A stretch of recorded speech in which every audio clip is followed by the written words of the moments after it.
Bonjour les amis, j'espère que vous allez bien, c'est Assil, bienvenue sur ma chaîne. Aujourd'hui, une nouvelle interview, je vous propose le métier de kinésithérapeute qui est pour moi très très important dans le milieu médical. Et pour ça, je vous ai dégoté un super kiné qui s'appelle Issam, qui est récemment devenu kiné.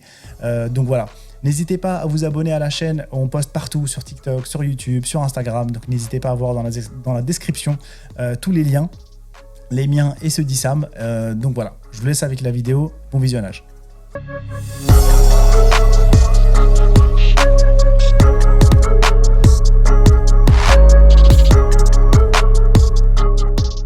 Salut Sam, comment tu vas? Ça va et toi? Ça va? Ça va, merci. En forme? Ouais, ça Bon, on va pas faire semblant, on se connaît très bien, parce que j'ai eu du coup l'occasion de te rencontrer il y a à peu près 4 ans, suite à une blessure personnelle.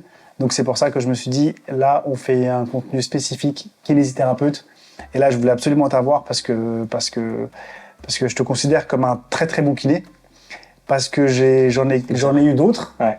Avant, que j'ai eu l'occasion du coup d'avoir, et il y a pas mal de choses qui ont basculé quand j'ai rencontré toi, Isma et le cabinet en général, et du coup je me suis dit là il faut qu'on fasse un truc pour que peut-être ça va aider d'autres gens à y voir plus clair sur ce métier-là, à quel point il est important, parce que moi je le considère comme un métier hyper important, au-delà des médecins, par exemple un médecin généraliste qu'on côtoie tout le temps, enfin même les autres. Je trouve qu'un kiné, quand on fait un minimum de sport ou un minimum soin de sa santé, il faut avoir un kiné compétent, et ça va aider aussi les gens à avoir un petit peu des pièges à éviter, des trucs, des rumeurs. J'ai relevé plein de trucs sur internet pour qu'on puisse éclairer un petit peu tout ça, et c'est pour ça que tu es là aujourd'hui.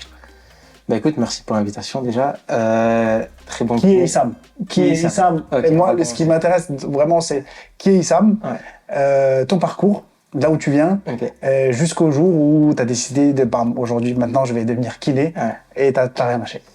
Alors, du coup, Issam, j'ai 24 ans, je suis kiné depuis fin juin 2022, diplômé à Strasbourg. J'ai fait le cursus classique, je suis passé par un bac S, j'ai fait mon bac S, j'ai réussi. Je suis allé ensuite, donc là c'est un peu différent de mon parcours par rapport à ce qui est d'actualité, mais j'ai fait un concours de médecine, on appelle ça la PACES. Donc la PACES, concours de médecine qui regroupe plusieurs professions de santé, médecine, dentaire, pharma, kiné, sage-femme, je crois que j'ai pas oublié, et du coup donc première année commune où tu fais un concours, l'année la plus dure de ma vie, je dirais. Ouais, je pense. Je pense que c'est l'année la plus dure de ma vie. Parce que pour expliquer un peu aux gens, il y a quoi? C'est une année où il y a 1800 personnes. Il y a 1800 personnes. 1800 personnes pour à peu près 530, 550 places. Ça dépend des années. En gros, c'est pas comme les autres études où, par exemple, en droit ou autre, tu y vas, t'as 10 de moyenne, 10 de moyenne, tu passes. Ah ouais, il n'y a pas de passage. Non. Là, tu peux avoir 13 et on te dit oui, t'es pas dans le classement. C'est ça. En fait, sur chaque profession, tu as des places, on appelle ça un numerus clausus. Tu as un nombre de places par profession. Le plus à Strasbourg, et même en général en France, c'était médecine. Tu avais 250 places en moyenne en médecine. Et en fait, du coup, ces places sont limitées. Donc, plus tu arrives premier, tu choisis ce que tu veux. Et au fur et à mesure... donc en gros, on imagine un petit peu une queue-leu-leu. Une queue-leu-leu, voilà. Il y a 1800 personnes. Exactement.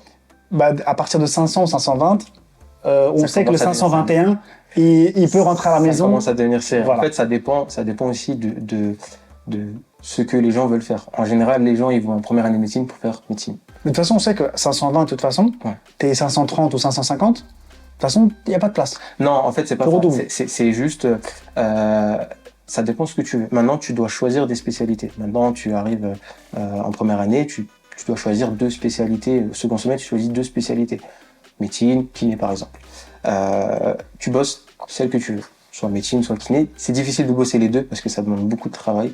Donc, en général, tu choisis celle que tu préfères. Et l'autre, si tu passes, sinon, tant pis. Moi, par exemple, pour ma part, j'avais choisi kiné et dentaire dans cette première année. Dentaire, l'idée m'était venue durant l'année, mais c'était pas non plus une profession qui m'attirait non plus que ça. Mais elle était très bien par rapport aux autres. Donc j'ai bossé vraiment que kiné. Mais en fait, du coup, tu choisis ces spécialités et ensuite, en fonction de ton classement, soit tu es admis dans une des spécialités en fonction de ce que les autres ont choisi avant toi. Les premiers qui ont choisi, qui ont pris leur spécialité. S'il reste des places, tu peux rentrer dedans. S'il reste pas de place, tu rentres pas dedans. Donc, supposons maintenant, tu as choisi, pour un autre exemple, tu as choisi médecine et pharma, pharmacien. Du coup, médecine, t'as pas eu ta place parce que tu as fait 600 et quelques, par exemple. Ouais. Et il reste une dizaine de places en pharma. Du coup, tu peux rentrer en pharma. Ok. Mais ça, du coup, ça dépend de ce que tu as choisi. C'est pas, t'arrives 500e, il y a plus de place. C'est en fonction de ce que tu as choisi. Ça dépend vraiment de la spécialité que tu voulais faire. Ok. Des gens, ils veulent pas du tout faire kiné, ils sont prêts à redoubler pour pas faire kiné pour retenter leur première profession, médecine ou dentaire. En général, médecine dentaire, c'est les premiers, les plus demandés. C'est ce que les premiers prennent. Et après, c'est le reste, c'est sage-femme, pharma, kiné, ça dépend.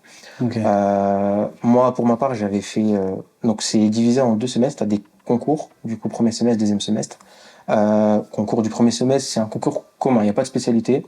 Tu fais ton concours au premier semestre. Et moi, j'avais fait 540, il me semble, un truc comme ça, sur 1700. Et du coup, j'ai respectable dans le premier tiers. Ça va. Mais j'étais dans une position où quand j'ai vu les résultats, je savais pas si c'était bien ou pas bien. J'étais vraiment. Parce que là, t'espères qu'il reste de la place. Je me suis dit, est-ce que je suis bien pour poursuivre encore kiné ou pas? Et je savais pas ce que ça représente, parce que c'était un peu entre les deux. Maintenant, si t'arrives dans une promo où t'as plein de gens qui veulent être kiné et du coup qui te prennent toute ta place, ça risque d'être dur. Et il faut espérer aussi que le deuxième semestre, tu le réussis correctement. Et ensuite, deuxième semestre, tu as un deuxième concours. Et là, du coup, dedans, tu as tes spécialités. Donc, moi, j'avais pris, du coup, kiné et dentaire. Donc, tu vas avoir ces cours durant l'année de spécialité, en plus d'une partie commune que tu as aussi au deuxième semestre. Donc, tu as commun plus spécialité. Et après, du coup, moi, j'ai bossé plus kiné et j'allais au cours de kiné. Dentaire, j'y allais pas trop. Voilà, je faisais juste kiné. Et à la fin, le concours. Donc, tu as les concours communs et concours spécialité. Concours spécialité, j'ai bossé que kiné, je suis allé au concours. Ça me bute parce que rien que la façon de rentrer et de pouvoir faire... Tout est fait pour que ce soit compliqué, en fait. Genre, c'est hyper compliqué. De toute façon, la médecine, c'est vraiment la spécialité où les gens redoutent. Donc, c'est là où moi, pour les jeunes qui nous regardent et qui veulent s'encourager un petit peu sur cette voie-là, comment t'étais au collège-lycée? Parce qu'on sait que la PACES, t'es kiné, donc t'as réussi. En plus, tu m'as dit, t'as réussi du premier coup. Ça veut dire, donc, dans les 540, t'as eu la chance d'avoir cette place-là en kiné. Donc, sur le reste du parcours, on reviendra. Mais ceux qui sont au collège, lycée, on sait qu'il y a plein de gens, ils savent pas quoi faire. J'ai mon propre frère, il est en terminale actuellement, il vient de faire sa rentrée. Il a pas une idée hyper claire de quel métier il veut faire. Il m'avait parlé de kiné à 2 ans, mais ça change d'ici là. Et c'est vrai que la PACES, elle fait vachement peur aux gens parce qu'ils disent, attends, si au collège, lycée, j'étais bof dans les matières scientifiques, maths, SVT, physique, c'est sûr que je vais rater PACES, il vaut mieux que je fasse autre chose. Donc, comment toi, t'étais au collège, lycée, ce qui t'a permis, du coup, derrière, d'accéder à la PACES? Parce qu'on sait qu'il laisse rentrer tout le monde, entre guillemets. Tu fais ton vœu, c'est la fac, t'y vas, tu rentres dans l'arène, globalement, à toi de t'en sortir si ça marche. Exactement. Collège, lycée, globalement, j'ai toujours été, avec toute modestie, un bon élève. Je sais que t'es un bon élève. J'étais un bon élève. J'avais pas trop le choix parce qu'il y avait la maman derrière qui était. Justement, tes parents, mes parents étaient vraiment derrière moi. Eux-mêmes, ils ont fait quoi? Mes parents, alors ma mère. Médecine ou pas du tout? Non, rien du tout. Rien à voir. Rien du tout. Mais ouais, collège, lycée, j'ai toujours été assez bon. Ma mère était vraiment derrière moi. Elle faisait vraiment attention à ce que je faisais, à ce que je ramène des bonnes notes. Et si je le faisais pas, voilà, il y avait des conséquences. Il y avait des conséquences, j'étais obligé. On a tout subi là. Tu vois ce que je veux dire. Moi, c'était pareil. Mais donc, du coup, après, voilà, j'ai pris cette habitude de travailler, j'ai fait mes devoirs, j'ai essayé d'avoir des bonnes notes. Le brevet, c'était facile, je suis allé, je l'avais déjà, il fallait juste que j'ai chopé une petite mention, pour faire plaisir.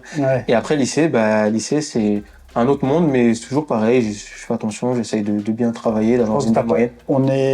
T'es plus jeune que moi, mais je pense que à ta génération, il y avait encore ES. Il y avait toujours ça, Il y avait toujours ça. ES. Maintenant, ça a changé, il y a différents noms, mais globalement, S, c'est scientifique. C'est ça. Donc, obligatoire. si tu veux réussir PACES, vaut mieux pour toi, c'est très très fortement conseillé d'aller en S parce que ES c'est économique et social. Donc les heures de maths, physique, SVT, je crois qu'il y a un des deux qui disparaît, je crois, physique ou SVT, et il te reste que des maths. Et si tu vas aller en PACES après, tu peux y aller comme dit, mais tu vas revenir en touriste quoi. PACES, c'était vraiment scientifique. Maintenant, je pense que le plus important, c'était surtout de garder cet aspect de travail que tu avais un peu en S, parce qu'en S, si tu veux un peu réussir correctement, il fallait quand même travailler. Les plus grosses matières, bon, c'était SVT, physique, chimie et maths. Et du coup, t'arrivais en PACES. Il n'y avait pas de gros liens quand même, je trouve, entre les cours que tu avais au lycée et les cours que tu avais en PACES. À part le fait, comme tu as dit, d'être un peu... C'était surtout, voilà, dans faut s'accrocher, quoi. Ouais, c'est ça, dans la discipline, dans le fait de travailler. Voilà, quand tu arrives en première terminale, ça commençait à des fois être un petit peu dur. Il y avait des sujets qui étaient quand même un peu compliqués. Mais c'était, je trouve, une autre dimension entre la PACES et le lycée. C'était une autre dimension en termes de contenu. Mais maintenant... Voilà, c'était surtout l'aspect être discipliné, travailler, réfléchir aussi un peu quand même, parce que travailler c'est bien, mais il faut savoir réfléchir, je pense quand même. Je dis pas que dans les autres il faut pas réfléchir, mais voilà, là il fallait quand même réfléchir assez profondément des fois dans certains cas, surtout les maths. Mais les maths arrivent en PACES, les maths c'est plus comme c'est pas comme au lycée, ça n'a rien à voir, c'était vraiment juste des probabilités, des statistiques. On avait au lycée de la trigonométrie, des équations, des choses vraiment plus complexes. Ça avait rien à voir, tu vois. Mais c'est surtout dans l'aspect discipline travail. Ça te développe quand même. En termes de notes, concrètement, si quelqu'un veut espérer aujourd'hui pouvoir aller en PACES, avoir ne serait-ce qu'une chance d'y arriver, on va prendre les 3 grosses matières, maths, SVT et physique. Peu importe le nom que ça a maintenant, mais bref, maths, physique, SVT. Il faut avoir quoi? Toi, tu tournais à quoi comme note? En terminale, on va dire, parce que vas-y, seconde, première, on va dire que c'est pas trop représentatif, parce que des fois tu fais rien et puis tu te motives en première ou en terminale. Terminale, je tournais en moyenne en maths. Alors maths, c'est ce que je préférais le plus et c'était là où j'étais le meilleur. Je tournais aux alentours de 14. Je me souviens plus exactement, mais c'était aux alentours de 14. Je me réfère à ce que j'ai eu au bac. Au bac, j'ai eu 14 en maths. J'avais pris spé maths, moi. J'avais pris spécialité maths. Donc le coefficient encore plus haut. Encore plus, c'était coef 9 en maths. Donc, tu loupes ça, c'est bon. Tu loupes ça, c'est fini. Et en plus de ça, l'exercice qu'on a eu au bac en spé maths, c'était celui qui m'a vraiment cassé un peu dans la tête. Ouais, il était vraiment trop dur. Et j'aimais pas trop l'aspect maths. En vrai, avec du recul. Non, pas trop. J'avais pris spé parce que c'était là où je me sentais le mieux en maths. Sinon, ça aurait été coef 7. Ouais, c'était coef 7, je crois. Coef 7 aussi, je sais plus, mais je crois que c'était un truc comme ça. Ouais, maths, j'avais à peu près 14. Physique, je tournais aux alentours de entre 15 à 16. En général, c'est à peu près ça. Au bac, j'avais vraiment assuré, j'avais eu 17. Et SVT, c'était là où j'étais on va dire, le moins bon, je pense. Le moins bon? Ouais, j'ai plus... C'est quoi la matière qui est le plus liée à la médecine, du coup? Si, peut-être. Pour moi, dans ma tête, c'était ça, tu vois. Si, peut-être, mais comme je t'avais dit, tu vois, je pense que c'est des aspects différents. Après, t'avais de la biologie en SVT, mais t'avais aussi tout ce qui était en rapport avec l'évolution de la Terre, l'évolution des espèces, des choses comme ça. J'ai plus le nom en tête, là. Mais ça m'attirait pas trop. Ça, c'est plus rien à voir. Ouais, voilà. On avait aussi tout ce qui était plaques tectoniques, tu t'en foutais. Ça m'intéressait pas. Et quand... Mais l'idée de ça, c'est que les gens, ils ont peur aussi de pas réussir justement ce genre de truc et de dire, bah vas-y, attends, PACES, trop dur, viens, j'y vais pas. Et en fait, finalement, les notes que tu cites là, 14 en maths, à peu près 13 en SVT et peut-être aller 17 en physique, c'est atteignable. C'est atteignable. Mais la PACES, bon, maintenant c'est différent pour se mettre à jour quand même, c'est plus trop la PACES, mais globalement, c'est globalement la même chose. C'est dans le même état d'esprit, il faut être le meilleur, il faut réussir, il faut travailler. Si t'es bon, tu réussis, à la fin tu arriveras à avoir ta progression de santé. Maintenant c'est un peu différent le système qui est fait en PACES, mais globalement, pour moi c'est juste... fallait être un peu discipliné. En fait, c'est juste être capable d'être endurant, quoi, d'être endurant toute l'année, de bosser, de dire je vais travailler. C'est pas plus intelligent qui réussit la PACES, c'est pour moi... Justement, j'ai l'impression, moi, la PACES, que ça te met à rude épreuve en termes de... Ah oui. C'est les gars qui retiennent le plus de trucs, qui arrivent à mémoriser, qui arrivent à être constants, qui arrivent à limite à sacrifier pas mal de trucs autour de la scolarité d'études, de cette vie étudiante. Parce qu'en étudiant, les gens, quand ils vont en première année, souvent, soit ils redoublent, soit ils changent de filière, soit il y a plein de trucs qui se passent parce qu'en fait, il y a trop de distractions. Quand tu arrives dans une grande ville comme Strasbourg, par exemple, alors que nous, on arrive des petites villes autour, t'arrives, il y a la fête, il y a les trucs, et il faut grave sacrifier. Non seulement il faut sacrifier, mais en fait, derrière, il faut aussi aller chercher une discipline de fou que certains n'ont pas ou qu'on ne veulent pas avoir alors qu'ils sont doués de base. Bah c'est ça, c'est si t'es prêt mentalement, si t'arrives le jour J, jour de la rentrée, c'est vraiment mental, c'est ça que je cherchais. T'es prêt mentalement à te dire, je vais mettre un an de ma vie sociale de côté, normalement, il peut rien t'arriver. Si c'est ce que t'as fait. C'est ce que j'ai fait. Moi, en fait, c'est simple. Durant l'été où j'ai eu mon bac et j'allais rentrer en PACES, j'ai parlé avec des gens qui ont fait la PACES, qui ont fait des études de médecine, etc.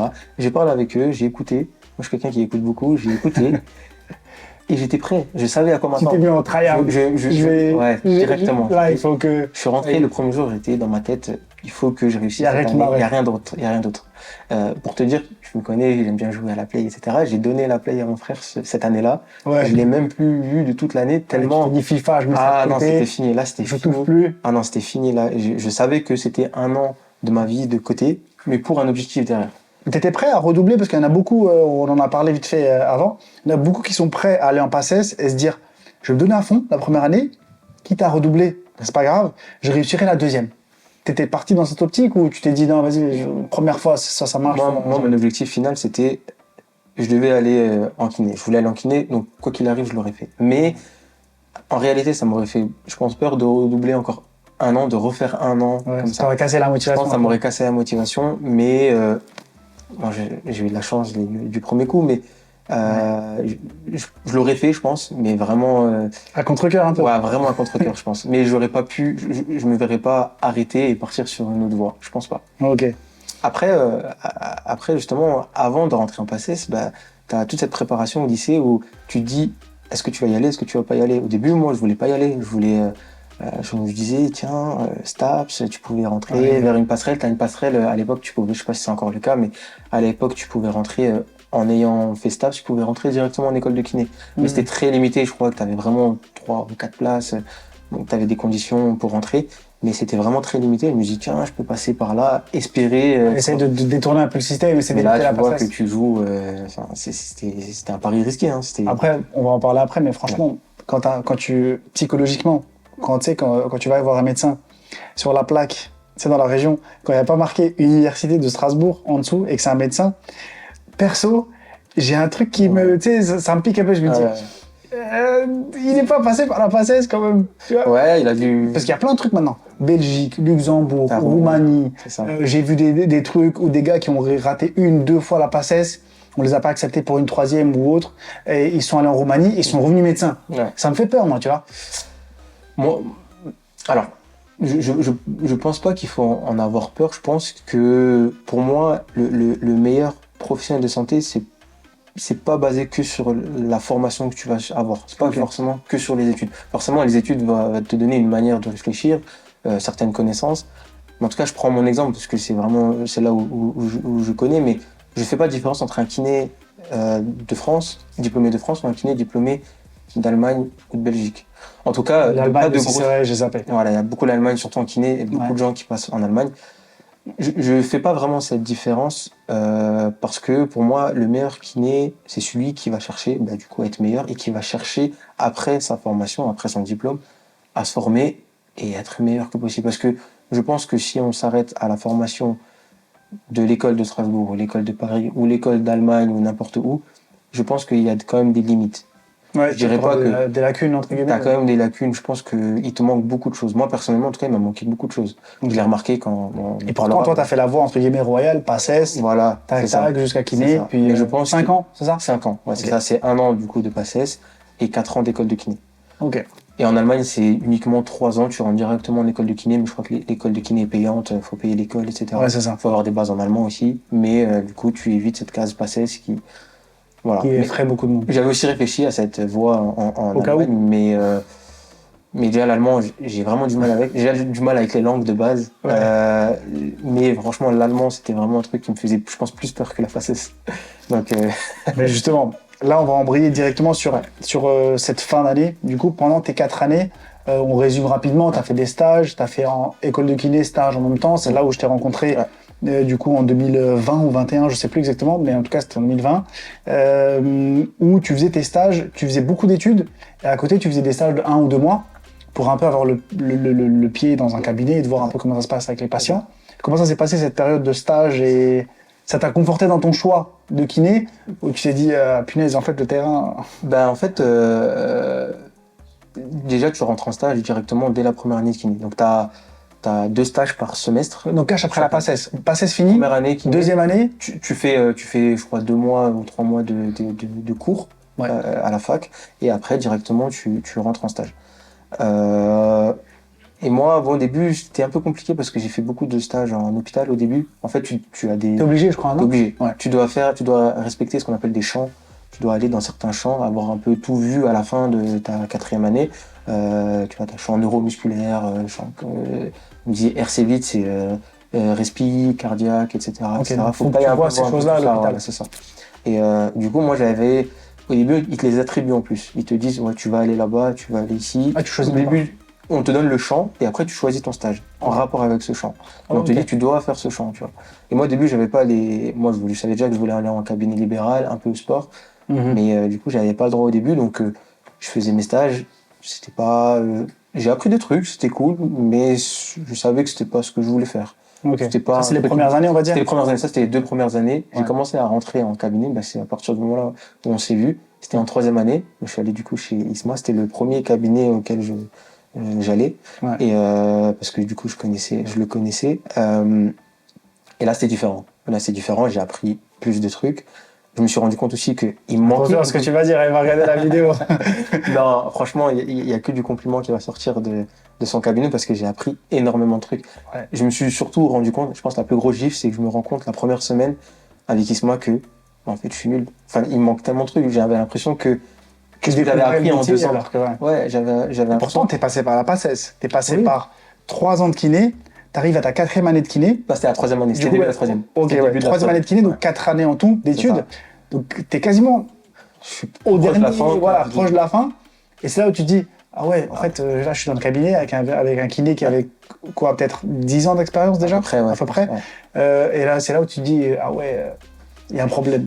Il me manquait vraiment beaucoup de choses et il me l'a fait remarquer. Il est franc. Non, il est franc, il te dit, mais après il t'explique, tu vois. Et quand il t'explique, je me rends compte que ça je connaissais pas, ça j'avais pas vu. Lui t'apprend aussi des choses que lui il a vu en extérieur de l'école de kiné, donc forcément c'est des. Il a dû faire des formations plus. Il a fait des formations, ouais, c'est ça. Au début il avait fait des formations, voilà. Et du coup il m'a appris beaucoup de choses et moi j'ai écouté, j'ai essayé, j'avais refait des erreurs, voilà. Et j'étais resté chez lui 1 mois et demi. Et pendant 1 mois et demi, du coup, j'ai vraiment kiffé. Et j'ai vraiment pris du plaisir. Et je me disais, ça c'est de la kiné. Je pense que je me disais déjà, ça c'est de la kiné. Et je savais que c'était bien parce que il y avait des choses à aller approfondir. Je savais qu'il y avait des choses à aller chercher un peu en plus. C'était pas...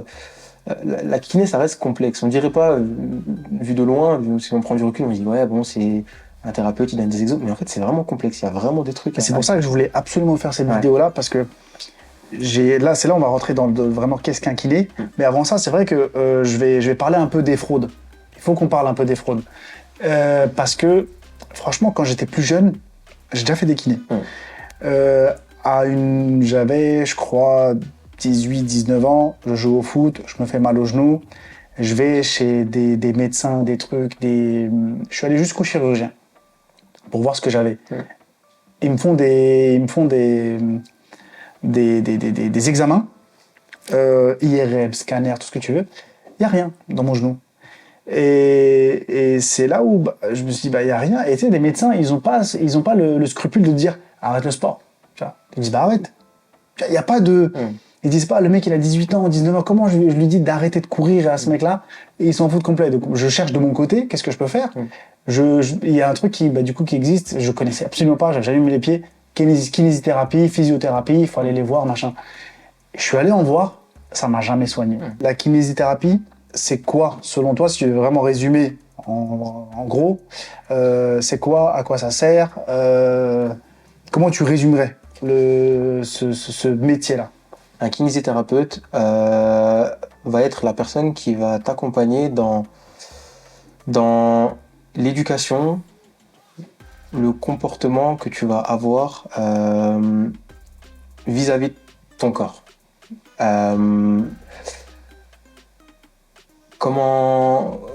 Qu'est-ce qu'on peut rajouter? On va dire que on va éduquer la personne à mieux bouger, être plus fort,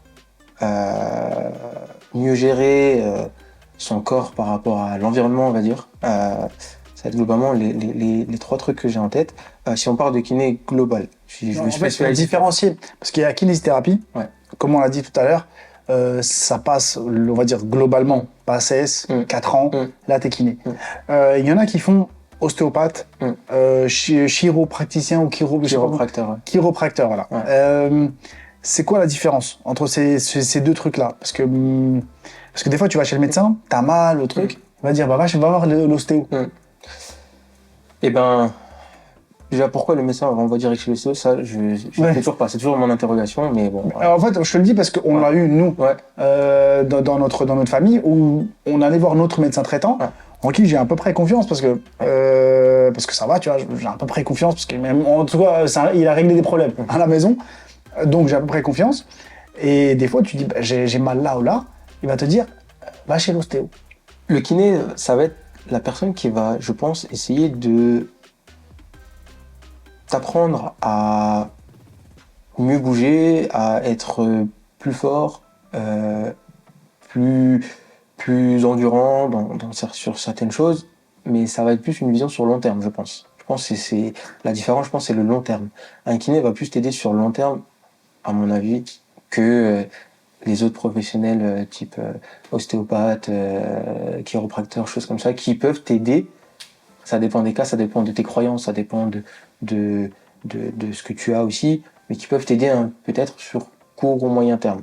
Je pense comme ça. Ensuite, déjà, la différence entre tous ces professions que tu viens de me citer, c'est que le kiné, c'est le seul d'entre eux qui est professionnel de santé. T'es pas docteur, c'est-à-dire qu'il n'y a pas un doctorat. Non. Donc on peut pas dire docteur. On fait partie de la profession paramédicale. Mais après, tu as des kinés qui sont pas forcément remboursés par la Sécu. Parce qu'ils sont déconventionnés. Ah, ok. Il y a des kinés ça se fait de plus en plus maintenant, des kinés qui sont déconventionnés, donc du coup, qui sont pas remboursés par la Sécu. Maintenant, les kinés sont un peu plus, acceptent de moins en moins en fait ce que la Sécu leur paye sur les séances. Tu regardes une séance de kiné classique, si sur l'ordonnance c'est classique, type genou, cheville, c'est à peu près 16,50 €. Je crois maintenant c'est un petit peu augmenté de quelques centimes, mais c'est à peu près ce prix-là, du coup par séance, pour une séance. Donc les kinés estiment que je pense que c'est dans leur droit, estiment qu'on n'est pas assez payé par rapport à ce qu'on peut apporter. Après, si on parle justement du cas des kinés qui méritent de gagner un peu plus. Comme tu parlais, les kinés, justement, choses comme ça. C'est là où moi je voulais venir là-dessus, parce que il y a des kinés où j'ai trouvé c'était un peu frauduleux. Quand je dis fraude, c'est vraiment un avis personnel, que ça fâche personne, mais je dis la vérité parce que ça m'est arrivé. J'ai eu des douleurs, mais des douleurs un peu bénignes, tu vois, tendinite. Je vais, c'est un kiné, tu vois. Il me met dans un genre de petit lit, tu vois, dans un truc, et il met les électrodes vite fait, un peu de chaud. Il me laisse, tu vois, l'électrode, c'est quoi? C'est des programmes de 15-20 minutes. Après, il vient, il fait un peu de massage, un peu de truc. Il dit, allez, c'est bon. Est-ce que ça, c'est justifié? Est-ce qu'il n'a pas de compétences? Est-ce qu'il ne s'est pas formé? Ou est-ce que c'est à cause du fait qu'il est mal payé? Donc il se dit, attends, moi, ma séance, comme tu as dit, elle a moins de 17, moins de 20 €. C'est 1 heure. 1 heure, tu vois, 1 heure à peu près à moins de 17 €. Il dit, bah attends, tu sais quoi, je vais le plier en 30 minutes.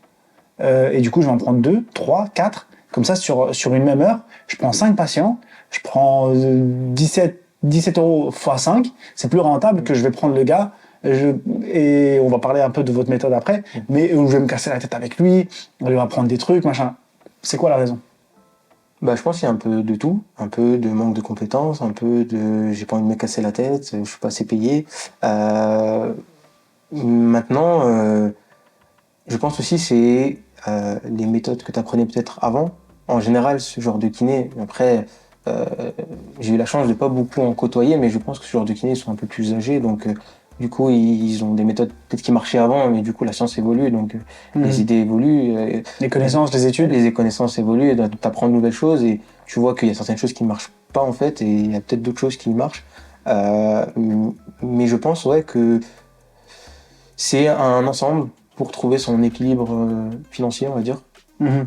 Mais après, moi, à mon goût, il y a une part qu'ils ont enlevée, c'est la conscience. C'est de dire que tu as des gens, tu peux les soigner si tu te casses un peu la tête. Tu peux Et faire mieux, quoi. tu peux faire mieux, tu peux au moins un petit peu les soigner.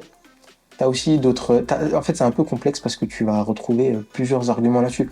T'as aussi des patients qui ils sont allongés, du coup, sur la table, ils sont un peu massés, ça leur fait du bien. Justement, là, on va parler de ces gens-là après, parce que j'ai préparé la question. En vrai, et du coup, là c'est un premier type de kiné.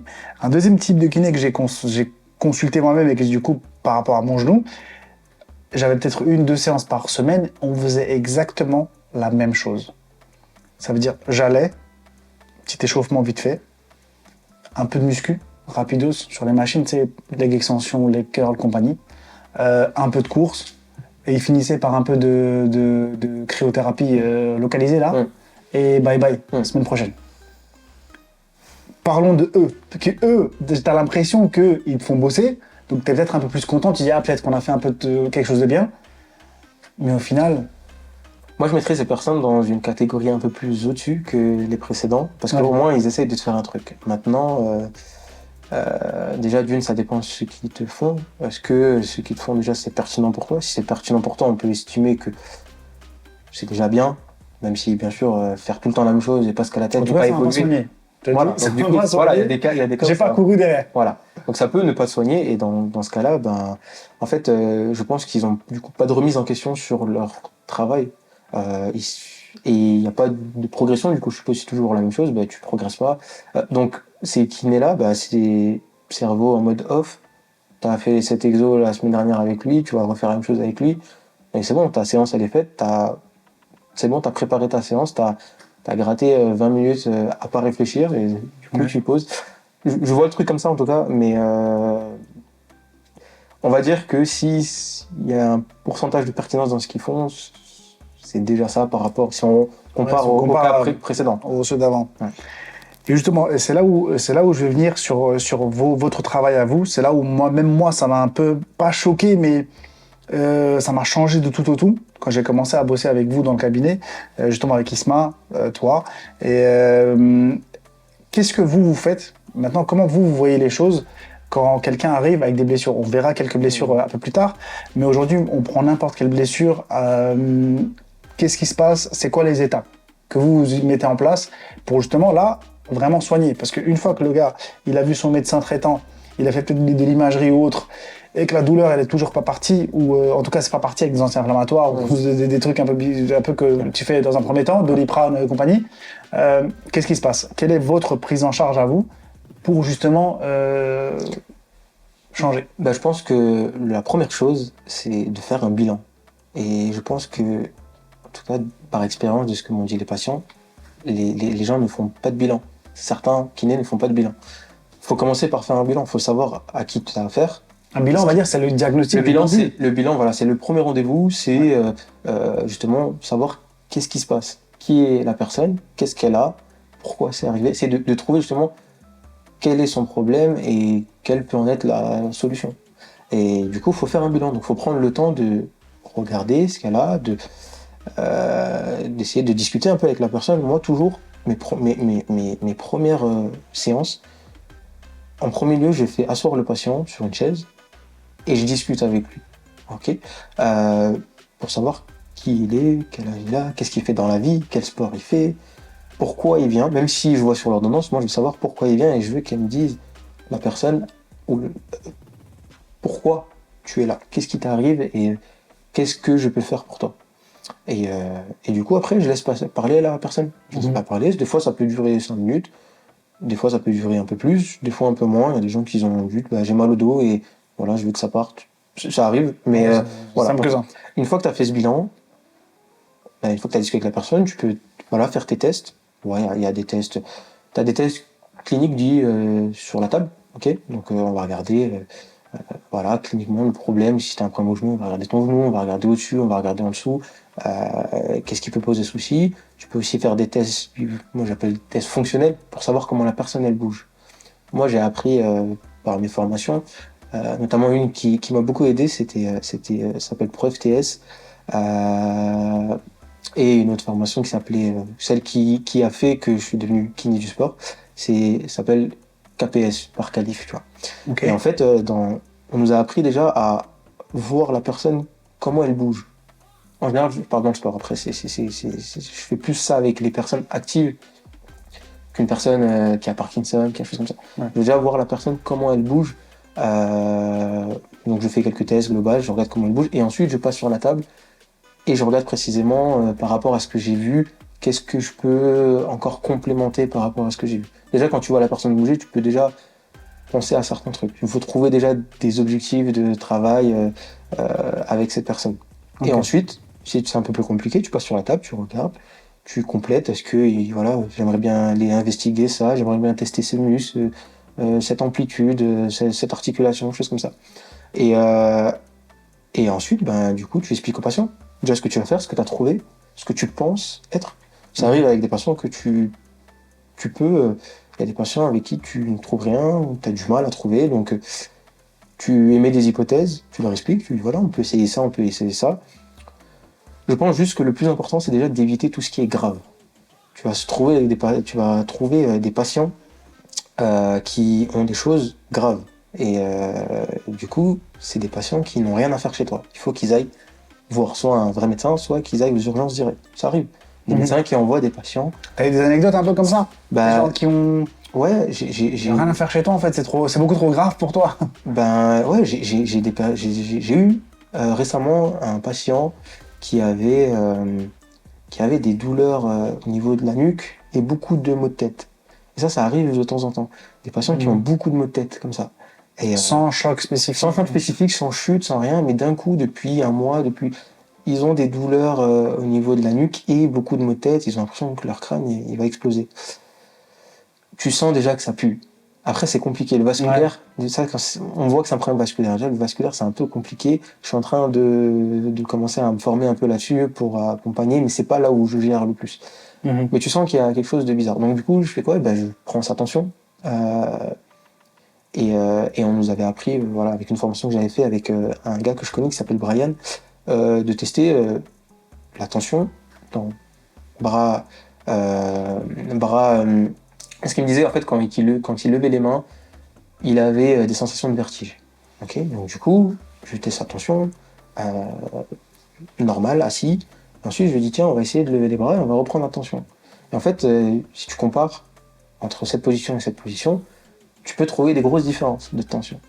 Ou si tu compares même avec la droite et la gauche, tu peux aussi trouver des grosses différences de tension. Et lui, avec lui, il y avait des grosses différences de tension entre main en bas et bras au-dessus de la tête. Et du coup, je me suis dit, là, il y a un problème et c'est pas chez moi que tu dois être. Et du coup, je lui ai dit, écoutez, moi je vous propose, parce qu'il était déjà passé chez le médecin, etc., je vous propose d'aller aux urgences et de voir ce qu'ils peuvent faire pour vous. Donc je l'ai renvoyé. Et, ça l'a étonné? Ça l'a étonné parce qu'il m'a dit, vous êtes le premier à tester ça, à regarder. Il était étonné parce que je cherche le problème. Comme tu disais, t'as fait ton bilan, entre guillemets, t'as commencé à faire le bilan. Voilà, j'ai commencé et je sens qu'il y a un truc qui n'est pas... Peut-être qu'il avait besoin de kiné à un moment donné, mais là, à l'instant T, c'était pas de moi qu'il avait besoin. Donc je me suis dit, bon, t'as rien à faire chez moi, il faut que... J'essaie de rediriger, tu vois. Après, j'ai pas une nouvelle, je pourrais pas dire ce qu'il en est, mais... En tout cas, il est pas revenu. En tout cas, il est pas revenu. Parce que je pense qu'ils ont compris qu'il y avait un truc. Peut-être qu'il y avait un truc, tu vois. Mais ouais, il était quand même assez choqué qu'on ait fait attention à son problème et qu'on l'ait écouté, en fait. Souvent, tu peux retrouver... c'est ce qu'on disait. De pas écouter. Le patient, il va t'expliquer un problème, mais toi, tu vas dire, bon, ok.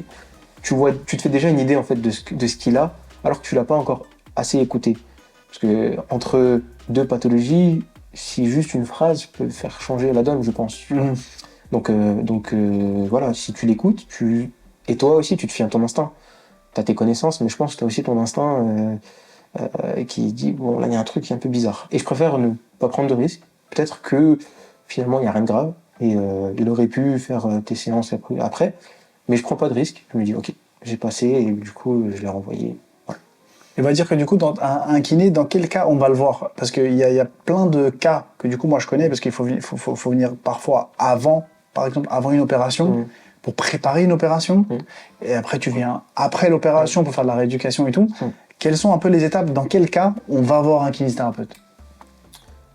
Mais déjà, je pense que le premier truc, c'est quand on a mal. Peu importe l'endroit, mais je pense que dès qu'on a mal, on se dit qu'on va aller déjà voir le médecin et après voir le kiné. Il y a des gens, ils ont des expériences de blessures, donc du coup, ils savent déjà, ils sont blessés là, ils savent déjà qu'il faut qu'ils aillent chez le kiné. Donc, globalement, tu vas venir quand t'as mal ou quand tu sens qu'il y a un truc qui va pas. Au niveau physique. En général, c'est plutôt physique. C'est surtout des douleurs qui s'expriment physiquement. En fait, tu vas vraiment trouver des patients. Enfin, tu vas avoir des patients qui ont d'autres problèmes autres que physiques. Mais en général, ils vont venir à partir du moment où il y a une expression de douleur physique, en général. Mais globalement, les gens viennent en général un peu trop tard par rapport à ce qu'ils devraient. Tu vois, tu as des gens qui ont mal au dos, et ben ils viennent un mois après ou même 2 ans après. Il y a des gens qui viennent 2 ans après, ils traînent des douleurs au niveau du dos pendant 2 ans et ils disent bon tiens maintenant ce serait bien que j'aille chez le kiné. Bah justement, on va en parler après parce que les douleurs au dos, c'est le cas. J'ai fait un peu mes recherches sur internet, c'est ce qui arrive en majorité. Les douleurs, on va dire, c'est entre 50 et 80% du temps. Ouais, c'est ça. Le dos, c'est ça qui fait mal aux gens. Tu me regardes en souriant parce que tu sais que moi aussi. Mais c'est vrai que t'as les gens, ils ont mal au dos, mais la kiné, c'est pas forcément pour un mec qui est sportif. Ça veut dire, moi, en tout cas, j'ai déjà vu des cas de secrétaires qui n'ont jamais fait de sport de leur vie, avoir des douleurs, des hernies qui sont vues à l'imagerie, etc. La kiné, c'est fait pour qui? Pro, amateur, sportif, pas sportif, sédentaire, quelqu'un qui touche même pas une haltère ou un sport où il fait rien. Pour qui c'est? Enfant, adulte? La kiné, c'est pour tout le monde. Il n'y a pas d'âge, la kiné, c'est pour tout le monde, peu importe qui tu es, peu importe ton activité physique, peu importe ton âge. Il y a des spécialités pour ça. Il y a du kiné du sport, il y a des kinés spécialisés dans la pédiatrie, il y a des kinés spécialisés pour les femmes enceintes, il y a des kinés spécialisés en neurologie. Mais pour moi, la kiné, c'est pour tout le monde.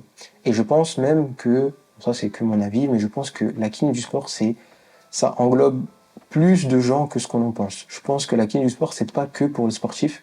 Je pense que c'est pour tout le monde. Pourquoi? Parce que la kiné du sport, donc déjà la kiné, si on prend l'étymologie, la kiné, c'est mouvement. Enfin, si on prend l'étymologie, kinésis, ça veut dire mouvement. Et donc c'est la thérapie par le mouvement. Donc déjà, juste si on réfère à l'étymologie, tu vois un peu ce que ça veut, ce que le métier veut t'apporter.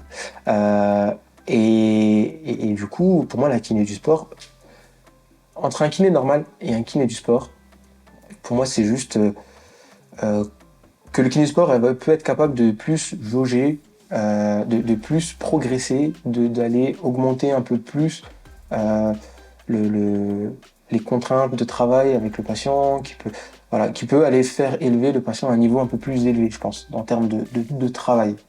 Mais pour moi, la kiné du sport, t'es sédentaire, tu peux venir chez un kiné du sport, il n'y a aucun problème avec ça.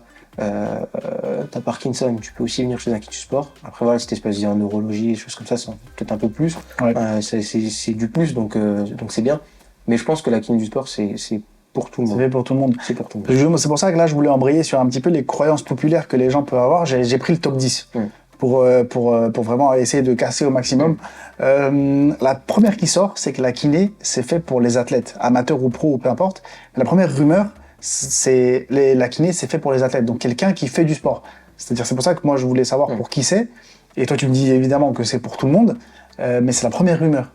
Et ça, c'est complètement faux. Ouais, pour moi, c'est faux. C'est pas pour les sportifs. Ah, en fait... les pros, c'est sûr qu'ils sont... Pro amateurs, de toute façon. Pro amateurs, ouais, les sportifs, ils sont soumis à peut-être plus de blessures qu'une personne qui ne fait pas grand-chose. C'est pour ça que cette rumeur, je pense qu'elle est... C'est une rumeur, parce que forcément, tu es sédentaire, tu fais rien de ta journée, tu es assis toute la journée devant le canapé, tu vas avoir, je pense, voire autant de blessures, enfin, autant, voire plus de blessures que Même pas de blessures, de douleur. Ou de douleur, ouais. Tendinite, mal au cervical. Oui, douleur cervicale, douleur lombaire, l'arthrose, tout ce que tu veux. Donc, et sur ça, ouais, y a pas de... Pour moi, c'est totalement faux. La deuxième, c'est que les gens considèrent que la kiné, c'est que une fois que tu t'es blessé. C'est-à-dire post-blessure, post-douleur. Mais j'ai appris avec vous que c'était aussi avant, on peut aussi faire de la prévention. Exactement, ben c'est ça, c'est la prévention, c'est un terme, je pense, qui se développe de plus en plus chez les kinés. Je pense qu'on est un peu plus sensibilisé à la prévention, donc et faire en sorte que la personne ne se blesse pas, ou ne se reblesse pas, ou que sa blessure ne s'aggrave pas. Okay. Et comment tu fais avec quelqu'un, par exemple, il te dit moi, je suis sédentaire, je suis assis 8 heures par jour parce que c'est mon travail, je suis derrière un bureau et j'ai mal au dos. Et j'ai fait de l'imagerie, j'ai une hernie, voilà, c'est pour ça que ça me compresse, j'ai une sciatique, voilà. Qu'est-ce que tu vas faire avec une personne comme ça? Parce que pas de sport. Ouais, à côté, quoi. Oui, bien sûr. Bah, déjà, essayer de... Bon, si on élimine voilà, tout ce qui est cas grave, etc., bah, on va essayer de casser, de compenser ces 8 heures où elle a rien fait, bah, au moins par une séance de 1 heure où on va essayer de la faire bosser un peu. Et il y a ce qu'on appelle un terme que j'aime bien en kiné, c'est la mécanotransduction. En fait, c'est apporter un stress au corps pour avoir ensuite une réponse cellulaire. En fait, du coup, bah, c'est l'équivalent de ce qui se passe à la salle. Tu soulèves une charge, donc tu as une force, une application, un stress mécanique sur ton muscle que tu veux bosser, et ben ensuite tu as une réponse du corps qui va faire que, à force, tu vas avoir hypertrophie, défis musculaires, etc. Grosso modo, tu mets un stress que le corps n'arrive pas à supporter en l'état des choses, il va s'adapter derrière. Voilà, c'est ça. En fait, plus tu vas lui mettre de stress, progressivement, plus il va s'adapter. Donc du coup, plus la personne sera plus forte, de manière générale. Donc, et maintenant, lui, ce qu'il fait, c'est que dans ces 8 heures où il ne faut rien, il fait le schéma inverse. Il n'apporte aucun stress, il n'y a aucune charge, on va dire, de travail vraiment dessus. Du coup, le corps, il se désadapte, il se déconditionne. Et c'est là où t'apparaît les blessures. Quand le corps est déconditionné, c'est là où tu peux te blesser. Tu as l'autre extrême où tu vas trop faire ou mal faire, et c'est là où tu peux te blesser. Il faut juste trouver ce qu'on appelle l'équilibre. Ok. Justement, ok. Donc, alors la kiné, on a répondu, c'est pas uniquement post-blessure. Tu peux en faire avant, tu peux en faire après. Et on parlera de cette blessure-là après, mais il y a certaines personnes qui se font les ligaments croisés. Il y a une opération qui est prévue. Il y a même une prise en charge avant pour préparer l'opération, pour que ça se passe bien, et après aussi. Ça existe. Ça existe. Ça se fait de plus en plus, je pense. J'ai l'impression, en tout cas. Ça existe. L'idée, c'est de préparer la personne à son opération. Forcément, après l'opération, tu vas avoir des petites séquelles du genre atrophie musculaire. Par exemple, si on prend l'exemple du croisé, tu vas avoir le quadri qui va s'atrophier, qui va s'inhiber. Atrophie égale je perds du muscle. Atrophie égale je perds du muscle. Tu vas avoir aussi ce qu'on appelle l'AMI. L'AMI, c'est Arthrogenic Muscle Inhibition. Ça veut dire qu'en gros, pour faire simple, c'est que ton muscle il est un peu endormi. Okay. Voilà, il est un peu endormi, faut le réveiller. S'il est endormi, voilà, tu auras du mal à contrôler les genoux, à tendre la jambe, etc., etc. Faut le réveiller. Maintenant, voilà, il y avait des études qui ont montré que si tu fais de la rééducation préopératoire, tu es amené à avoir des meilleures récupérations post-opératoires en général. Ok, donc c'est pour ça qu'ils font ça. C'est pour ça qu'on fait ça. Je vais t'en dire 3 encore. La kiné est douloureuse. La kiné, c'est seulement des massages et une seule séance suffit. Bon, déjà, elles sont toutes fausses. Donc, la kiné est douloureuse. La kiné est douloureuse. Non. Hormis la douleur mentale du sport parce qu'il faut se bouger un petit peu. Non, la kiné n'est pas douloureuse. La kiné a pour but de te soigner par la suite.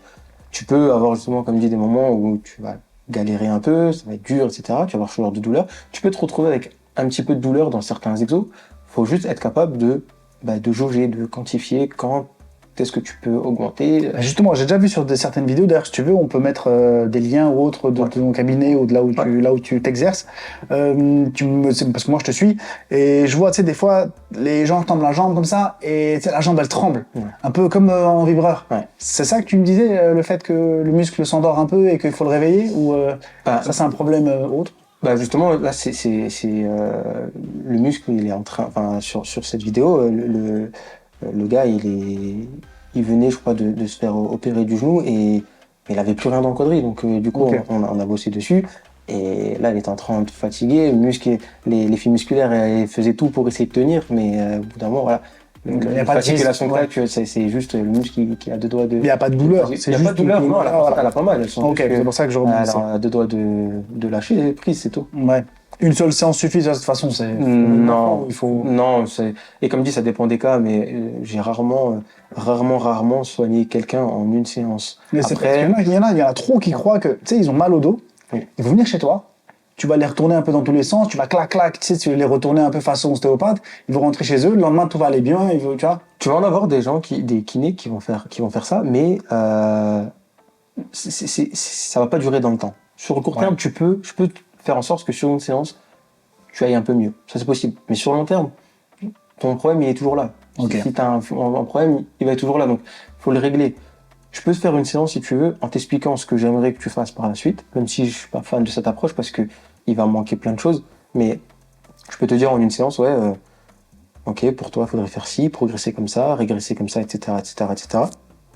Et ensuite, à toi de faire. Et bon courage. Et si ça va, c'est cool. Ça va pas, voilà, faudrait revenir. Mais j'aime pas cette approche, donc en général, il faut plusieurs séances. Mais le nombre des séances dépend vraiment de ce que tu as, de tes problèmes, de par où faut commencer. Si tu arrives aussi à trouver des bons résultats, tu as des patients avec qui les résultats vont venir beaucoup plus lentement que d'autres. Donc voilà. Ok. Les suivantes, alors tout ce qui est ça va ensemble, il faut absolument une prescription médicale, ça c'est l'autre rumeur qu'il y avait, et c'est coûteux. On parlait un peu d'argent et de trucs tout à l'heure. D'où sortent ces rumeurs? Je comprends un petit peu mieux du coup avec ce que tu as dit, par rapport au fait qu'il y en a qui ne sont pas conventionnés, et le fait que c'est coûteux, voilà. Alors, pour venir chez kiné, il faut une prescription médicale. Ça, en gros, une ordonnance, quoi. Une ordonnance du médecin. Comme pour les médicaments à la pharmacie. On doit passer chez le médecin. On n'a pas encore accès, on n'a pas encore l'accès direct. L'accès direct, c'est quoi? C'est justement la possibilité à ce que le patient vienne directement chez toi. Je pense que dans les prochains temps, ça va se faire petit à petit, parce que déjà, ça va soulager un peu les médecins. Parce que, voilà, des fois, s'ils prennent rendez-vous juste pour l'ordonnance, on peut faire le bilan, etc. Ouais, voilà. Donc, mais ça se fait déjà dans certains cas. C'est des cas vraiment plus précis. C'est dans ce qu'on appelle les maisons pluridisciplinaires, où en fait, tu es un kiné formé sur l'accès direct et sous la surveillance d'un médecin. Ok. Il y en a quand même un qui est là. Sous la surveillance d'un médecin. Et du coup, là, tu peux avoir l'accès direct sur deux pathologies, c'est l'entorse de cheville et la lombalgie. C'est les deux où tu peux avoir l'accès direct. Mais le reste, il faut une prescription médicale. Justement, là, je vais directement embrayer là-dessus parce que c'est là où tu as tout à fait raison. Parce que quand j'ai cherché les top 10 des blessures, la mienne arrive en premier, douleur lombaire. Douleur lombaire, comme dit, on a parlé de la personne sédentaire, mais on parle aussi des sportifs, on parle aussi des gens qui conduisent beaucoup, par exemple. Et les douleurs lombaires, c'est vraiment le top 10. Comment la kiné peut aider? On a qu'à mettre les deux ensemble, comme tu as dit, les deux. Le top 2, c'est douleurs lombaires et les entorses de la cheville, mais j'imagine d'autres blessures de la cheville aussi. Les douleurs lombaires, je pense que c'est une blessure une pathologie qui est à la fois complexe et dans certains cas simple, mais parce qu'en fait, dans les douleurs lombaires, tu peux retrouver plusieurs facteurs. Okay, déjà, tu as ce qu'on a, les lombalgies spécifiques, non spécifiques. Les spécifiques, quand vraiment type hernie discale, ça c'est spécifique. Hernie discale, truc grave visible, quoi. Voilà. En gros, sur un IRM ou sur. Mais souvent, tu vas avoir des lombalgies non spécifiques où il y a plusieurs facteurs qui rentrent en jeu. Souvent, tu vas retrouver des faiblesses physiques, faiblesses au niveau de la chaîne postérieure.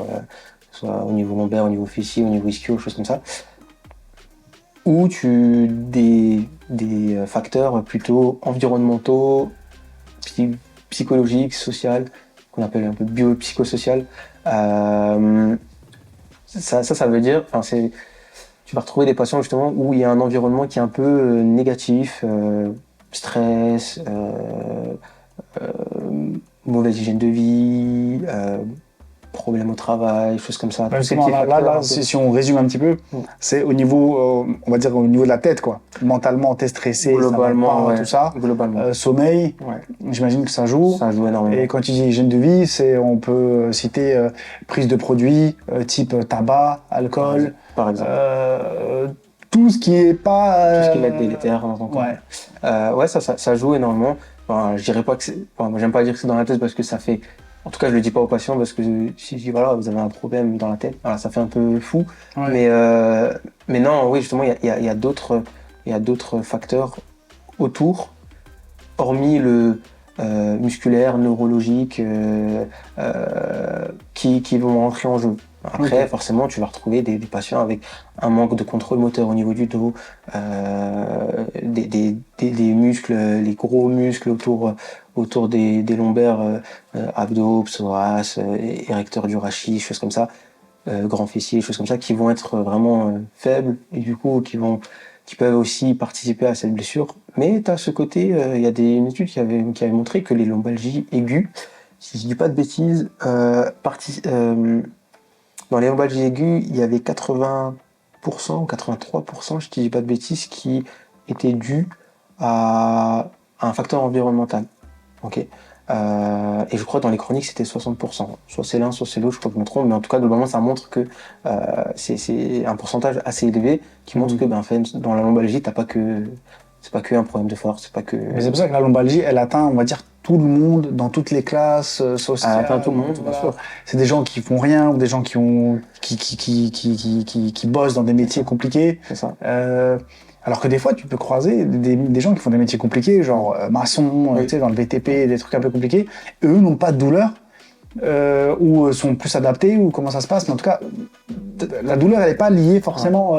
Elle n'est pas toujours liée. Après, t'as des corps qui réagissent différemment. Justement, comme dit, t'as des corps qui sont plus... qui encaissent plus que d'autres. Et comme dit, t'as ces facteurs aussi extérieurs. Tu sais pas ce que comporte la vie des gens, donc ça peut, voilà, tu peux avoir un petit truc que t'as pas trouvé qui peut influer aussi dans cette pathologie. T'as aussi la peur du mouvement, t'as ce qu'on appelle la kinésiophobie, t'as des gens qui ont peur de bouger parce que je sais pas, tu t'es baissé, t'as ramassé un stylo, ça t'a fait mal. Maintenant, te baisser vers l'avant, t'as plus envie de le faire parce que tu sais que la dernière fois que t'as fait ça t'a fait mal. Et ben, tu vois, ça engendre un peu un cercle vicieux de manque de confiance, voilà, de kinésiophobie. Et du coup, ce cercle vicieux derrière va faire que tu vas être déconditionné, désadapté. Et ça peut être engrangé un peu d'autres blessures. Ça peut être un peu plus grave par la suite. Donc, justement, là, en fait, sur ces douleurs-là, elles peuvent arriver à tout le monde. Mais la clé, c'est vraiment d'aller chez le kiné, quoi. En tout cas, d'aller chez un kiné qui va te faire travailler. Parce que la réponse à ça, c'est d'aller chez le kiné, parce que j'imagine qu'il y a quand même un processus inverse du fait que t'as peur comme t'as dit, de ramasser le stylo, de ramasser un truc, parce que t'as arrondi le dos, t'as eu mal ou quoi. D'aller chez le kiné, de travailler, de se renforcer, etc., ça va venir renverser un peu la vapeur et faire en sorte que t'as plus peur. Normalement, oui. Le but, c'est un peu ça, c'est d'accompagner le patient, de lui montrer qu'en fait, t'es capable de faire des choses. Si on fait petit à petit, si on progresse, si on fait étape par étape, si on se fixe des objectifs ensemble t'aimerais faire ça, t'aimerais faire ça, t'aimerais faire ça, et petit à petit, on essaie de gravir les échelons et au bout d'un moment, la personne, elle y arrive. Faut juste écouter le patient, savoir faut aussi déjà déceler le problème, est-ce qu'elle a vraiment peur de bouger, faut le trouver ça aussi, tu vois, que par exemple, elle a peur de bouger. Mais c'est de ton ressort, quoi. Ça, c'est de mon ressort. Après, tu vas avoir des... Parce qu'il y en a qui vont vite aller chez le médecin, après vite aller... ah ouais, j'ai un truc, je vais aller prendre des médicaments, il va se bourrer de médoc, ça va marcher sur le coup, parce que forcément, anti-inflammatoire, antidouleur, etc., ça fonctionne quand même pas mal, entre guillemets, et puis après, il va pas aller chez le kiné. En fait, ouais, tu... On va dire, c'est bon, je vais mieux. Oui, voilà, c'est ça, Et ça, faut pas le faire. Comme dit, c'est large, il y a plein, mais on va dire si je prends un cas, une majorité, en général, souvent les anti-inflammatoires t'en as pas besoin, voilà, t'en as, ils vont jusqu'à prendre du tramadol, des choses C'est quoi le tramadol? C'est un anti-inflammatoire un peu plus costaud. C'est un antalgique assez fort, Okay. ouais. Donc voilà, ils vont aller plus sur du médicament. Voilà, c'est ça. Mais en fait, pour ça, faut les éduquer. Faut qu'ils aient des gens qui leur accompagnent. Si déjà les médecins, certains médecins peuvent accompagner les patients en leur disant voilà, essayez ça, on peut. Bah justement, attends, là, je vais taper sur les médecins parce que là, il y a aussi un problème, il faut qu'on en parle. Toi, tu veux faire la guerre. Hein. Non, là, je vais faire la guerre, les gars. Il faut que cette vidéo, elle serve, en tout cas pour ceux qui vont voir que ce soit un clip ou la vidéo en entier, faut qu'elle serve. Je vais vite faire les 10 blessures parce que j'ai d'autres trucs aussi à aborder. J'ai absolument envie de le faire.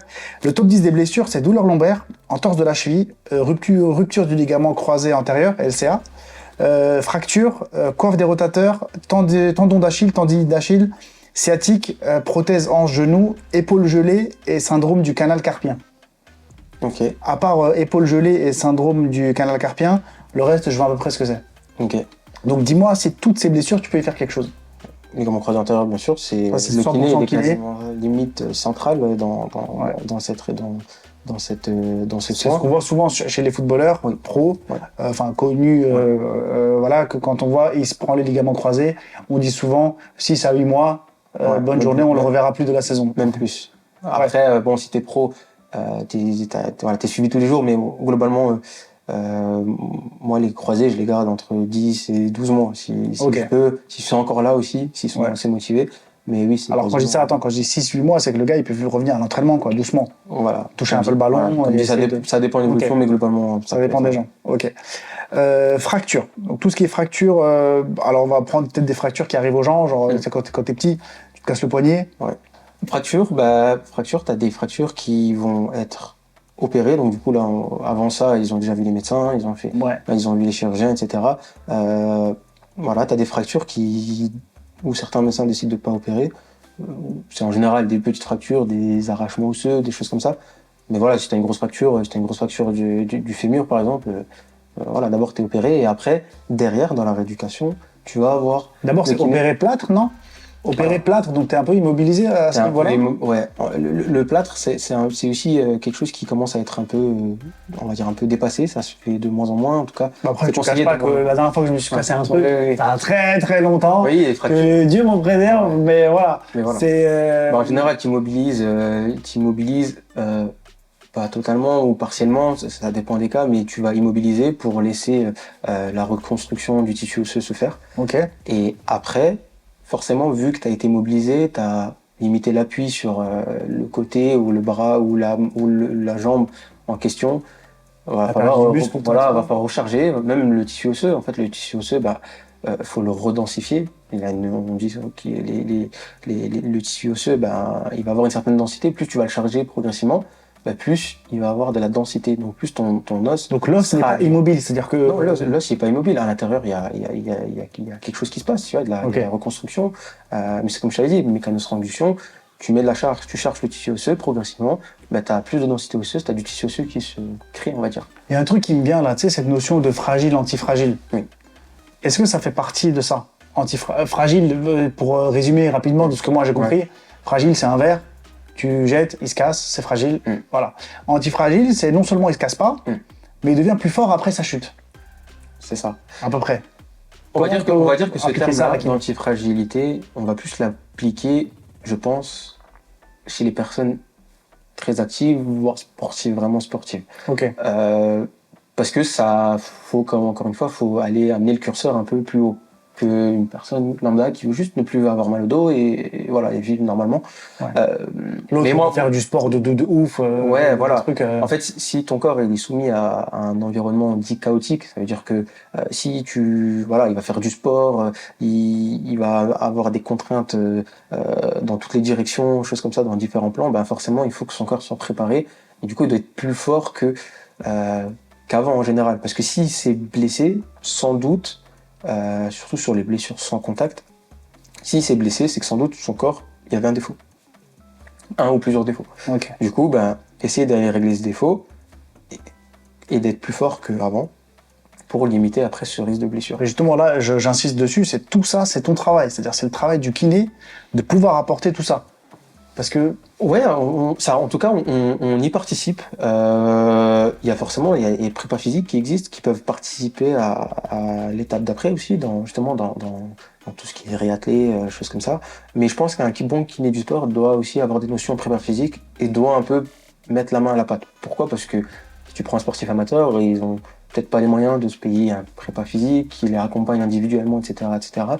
On va dire que le système est fait pour que nous, on puisse essayer quand même de garder un peu les sportifs et les accompagner vraiment jusqu'au bout. C'est ce que j'avais vu avec Isma quand j'étais en stage chez lui, c'est que avec certains sportifs, on allait sur le terrain. Et du coup, on se mettait vraiment dans l'environnement des footeux. De là où il s'est blessé. En tout cas, dans l'environnement, voilà, pour qu'ils puissent revenir, de retravailler un peu sur le terrain, parce que si tu travailles toujours en cabinet, en salle, il manque toujours un petit truc. Malgré que dans ta progressivité, dans tes contraintes, tu y vas, tu charges, etc. Tu sens que la personne elle est prête. Mais il manque quand même un petit truc. Du coup, c'est bien d'aller aussi sur le terrain. Après, on peut pas tout le temps le faire. On peut pas tout le temps le faire. C'est une question, voilà, il faut s'organiser, faut trouver le jour, faut trouver un équilibre où tu peux essayer de le faire. Ok. Sur les autres blessures, on avait fracture, t'as géré la fracture, coiffe des rotateurs, tendinite d'Achille, mais j'imagine que c'était les ruptures du tendon d'Achille ou ce genre de blessure-là. Tendinopathie d'Achille, ça arrive souvent. Alors moi, je dis tendinopathie, c'est un terme plus. Tendinite, c'est. Les gens utilisent tendinite égale inflammation du tendon. Ok. Ouais. Mais dans la tendinopathie, il y a des études qui ont montré qu'en fait, ça peut pas être juste, ça peut être plus que le tendon. Voilà, t'as le tendon qui est entouré par une gaine. Ça peut être entre la jonction entre ton tendon et ton muscle. Ça peut être entre ton tendon et ton os. Voilà. Et c'est un peu sur une tendinopathie. Ouais, voilà. Pour englober. Voilà, englober. Et du coup, tendinopathie d'Achille, ça arrive souvent. Tout ça, c'est géré par le kiné. Ouais, c'est géré par les kinés. Okay. Tout ce qui est tendinopathie, lésions musculaires. Sciatique, on a vu vite fait. Sciatique, ça rentre dans la lombalgie à peu près. Grosso modo, le disque qui appuie sur une terminaison. Ouais, ça peut être le disque, ça peut être. Tu peux avoir aussi, des manques de mobilité au niveau lombaire, manque d'arthrose, choses comme ça qui arrivent. Okay. De l'articulation entre les vertèbres, donc ça peut aussi comprimer au niveau nerveux. T'as les hernies qui arrivent, donc t'as aussi l'étirement excessif du nerf qui peut créer une sciatique, qui peut inflammer en fait le nerf. Voilà, tu peux avoir plein de trucs, mais en tout cas, c'est ton domaine aussi. En général, c'est notre boulot. Ouais. Les trois derniers, c'est prothèse hanche-genou. C'est un pourcentage moindre, mais ça existe. Ouais. En général, des prothèses de hanche. Tu vas retrouver surtout des populations de patients un peu plus âgés qui ont ce genre de prothèse. Qui ont ce genre de prothèse suite à comme dit de l'arthrose ou des antécédents de fracture peut-être. Mais c'est aussi notre rôle de soigner ces patients-là parce que comme dit, il faut pouvoir être capable de retrouver de la mobilité, retrouver de la force, être capable de remarcher, être capable de. T'as aussi des sportifs qui font des prothèses, suite à des blessures, donc faut aussi les préparer à pouvoir recontinuer leur sport par après. Ok. Et là, les deux derniers, c'est des pourcentages un peu moindres et je comprends pas. Je les ai notés. C'est épaule gelée. Okay. Je vois absolument pas ce que c'est. Et syndrome du canal carpien.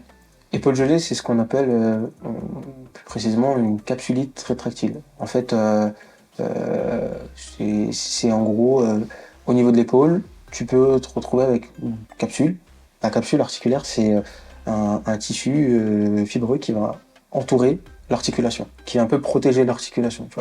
Mais grosso modo, c'est quoi la sensation? Parce que... En fait, la sensation, c'est un patient qui a une épaule complètement raide et douloureuse, mais qui là ne peut pas tourner l'épaule, tout le bras vers l'extérieur, par exemple. Okay. Là, c'est souvent la rotation externe qui peut être limitée. Okay. Donc mais en gros, ça se dit capsule rétractile. C'est aussi notre rôle. Ça met un peu plus de temps de rééducation souvent. Ça peut durer des fois 6 mois, 1 an en fonction des patients. Mais c'est aussi notre rôle d'essayer d'entretenir ces amplitudes, de diminuer leur douleur. Voilà. Souvent, tu vas les retrouver, ils arrivent peut-être même pas à lever le bras. Ici, c'est plus possible. Ouais, c'est compliqué. Du coup, ils arrivent même plus à faire leur activité de la vie quotidienne, type se coiffer, se doucher, choses comme ça. Tu vois. Alors, ça du canal carpien, ça va être simplement une compression nerveuse qui va venir au niveau du carpe. Le carpe, c'est la zone où il y a l'os, où il y a les os de la main. Et en fait, tu vas avoir une compression nerveuse et tu peux avoir des sensations de fourmillement, des pertes de sensibilité, des pertes de force au niveau de la main.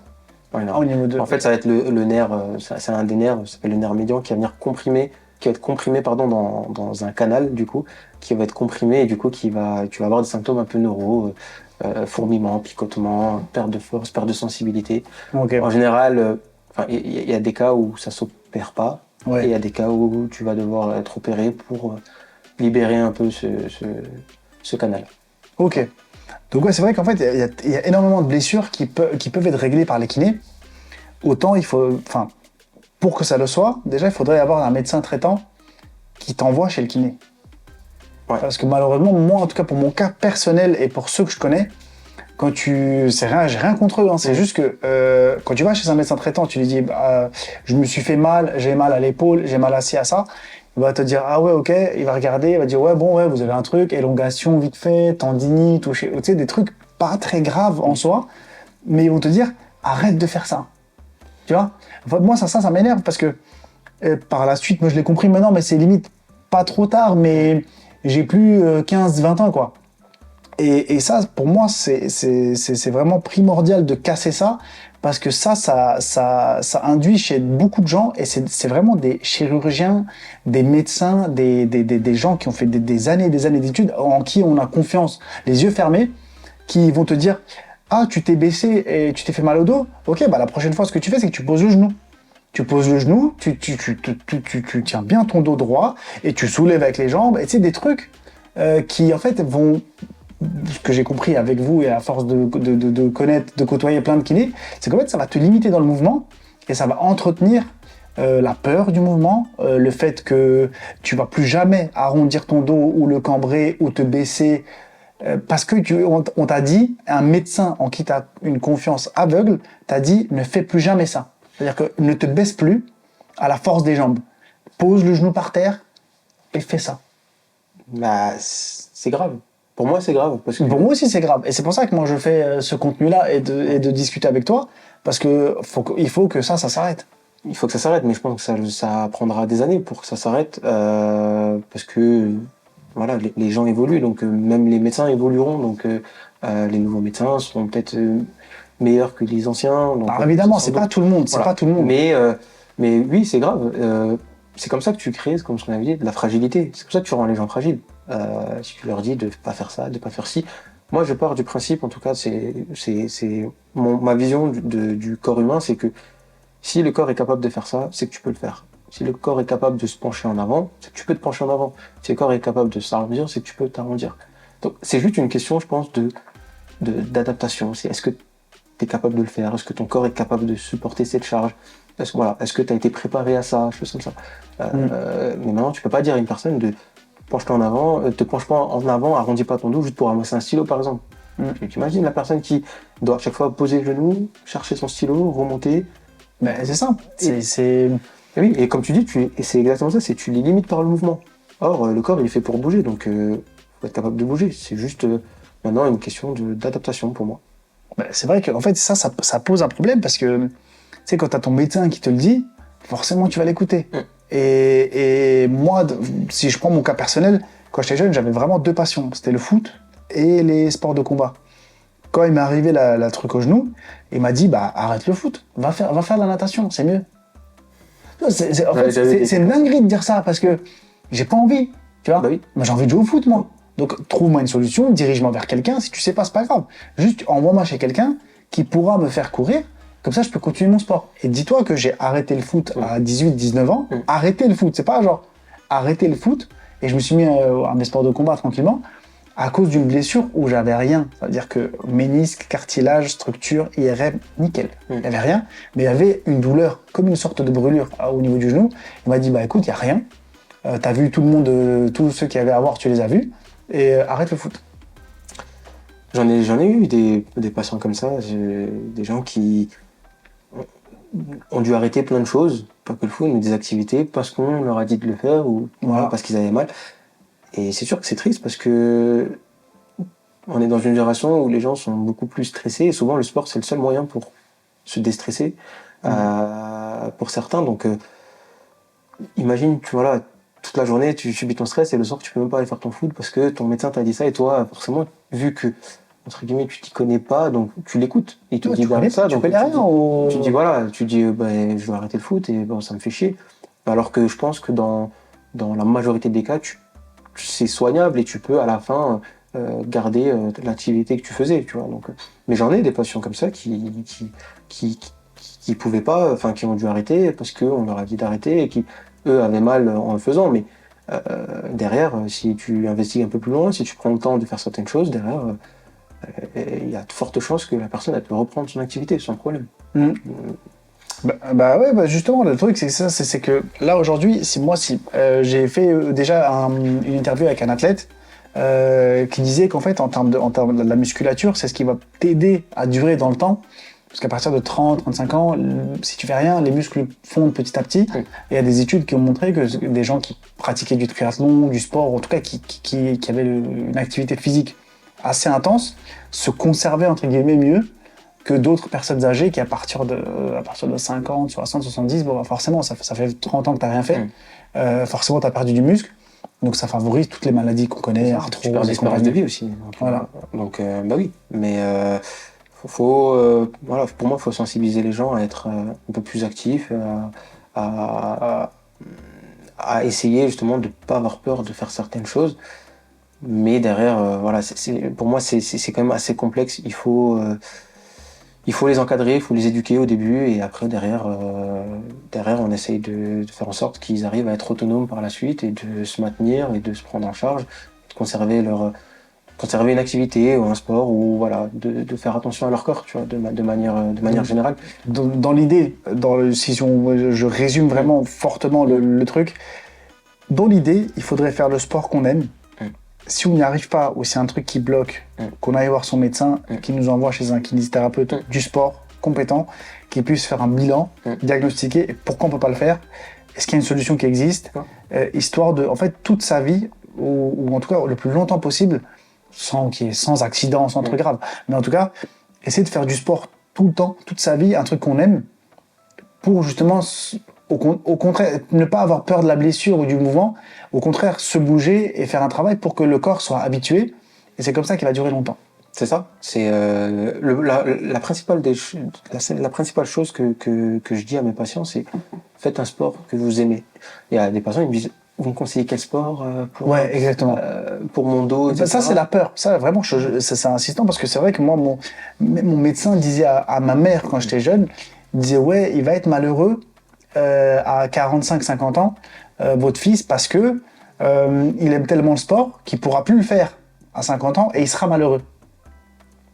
Et ça, je le signe, c'est du réel. Ouais. C'est des mots qui sont sortis de sa bouche. Il m'a dit, fais de la natation, fais du ski, c'est mieux. C'est moins, ça te fera moins mal, c'est moins un truc. Et tu demandes à ces gens, est-ce qu'ils aiment la natation, ils vont dire non. Non, mais je déteste ça personnellement. Donc, mais parce que ça plaît pas à tout le monde. Donc tu peux pas dire à une personne de faire un sport qui lui plaît pas, c'est pas possible. Moi, par exemple, la course à pied, c'est pas un truc qui me fascine. Si maintenant tu me dis oui, je dois arrêter le foot et garder la course à pied et juste courir tout droit comme ça, bah non, ça me ferait chier. Donc je vais faire en sorte déjà d'aller explorer tout ce que je peux faire pour essayer de conserver mon activité physique et ensuite voir qu'est-ce qu'il faut faire pour garder ça, me maintenir entre guillemets dans cette activité physique. En tout cas, en 2024, il faut plus accepter ce genre de diagnostic du truc ça te fait mal de faire ça. Arrête ça. Arrête. Non. C'est mieux. Baisse le bras autrement ou fais autrement. Non, faut arrêter. Faut laisser son corps parler. Faut laisser la liberté à son corps de faire. Maintenant, voilà, ça peut t'arriver que tu as une blessure, mais parce que voilà, tu as une déficience quelque part, tu as d'autres problèmes, tu as un manque de mobilité, manque de contrôle moteur, un manque de force que tu veux. Voilà, faut juste aller déceler ce problème et essayer de régler ça. C'est pour ça que on est là, on essaye d'aider les patients justement à rester performants dans leur sport ou dans leur activité physique, mais surtout pas faire un truc à contre-cœur en tout cas. Maintenant, il y a un grand sujet que du coup il fallait que j'aborde aussi dans cette interview-là parce qu'il y a les réseaux sociaux maintenant. il y a l'avantage, comme dit en 2024, on a des kinés qui proposent comme toi du sport, etc., et qui vraiment font un travail incroyable. Je remettrai la thérapie active, voilà, des trucs qui te servent, tu vois que ça te sert parce que franchement, tu travailles, tu fais des trucs qui vraiment t'aident, te renforcent et une fois que tu l'as fait, ça te paraît logique en fait. C'est comme ça qu'on aurait dû toujours travailler. Mais les réseaux sociaux, il y a encore des trucs qui existent. Maintenant, tu vas me dire si ce que tu en penses de tout ce que je vais te dire. J'en ai trouvé 10. Ouais. Et c'est un peu des hacks que les gens ils pensent avoir trouvé. Un peu des solutions, des astuces qu'ils font sur Internet. Tu me dis si c'est efficace ou pas, selon toi. Et voilà. La première, il y en a plein qui le font. Et là, c'est des gens que je kiffe aussi, qui le font, genre Georges Saint-Pierre, c'est les bains de glace. J'en vois beaucoup acheter, tu sais, les gros bols, il y en a qui ont des tonneaux, des trucs.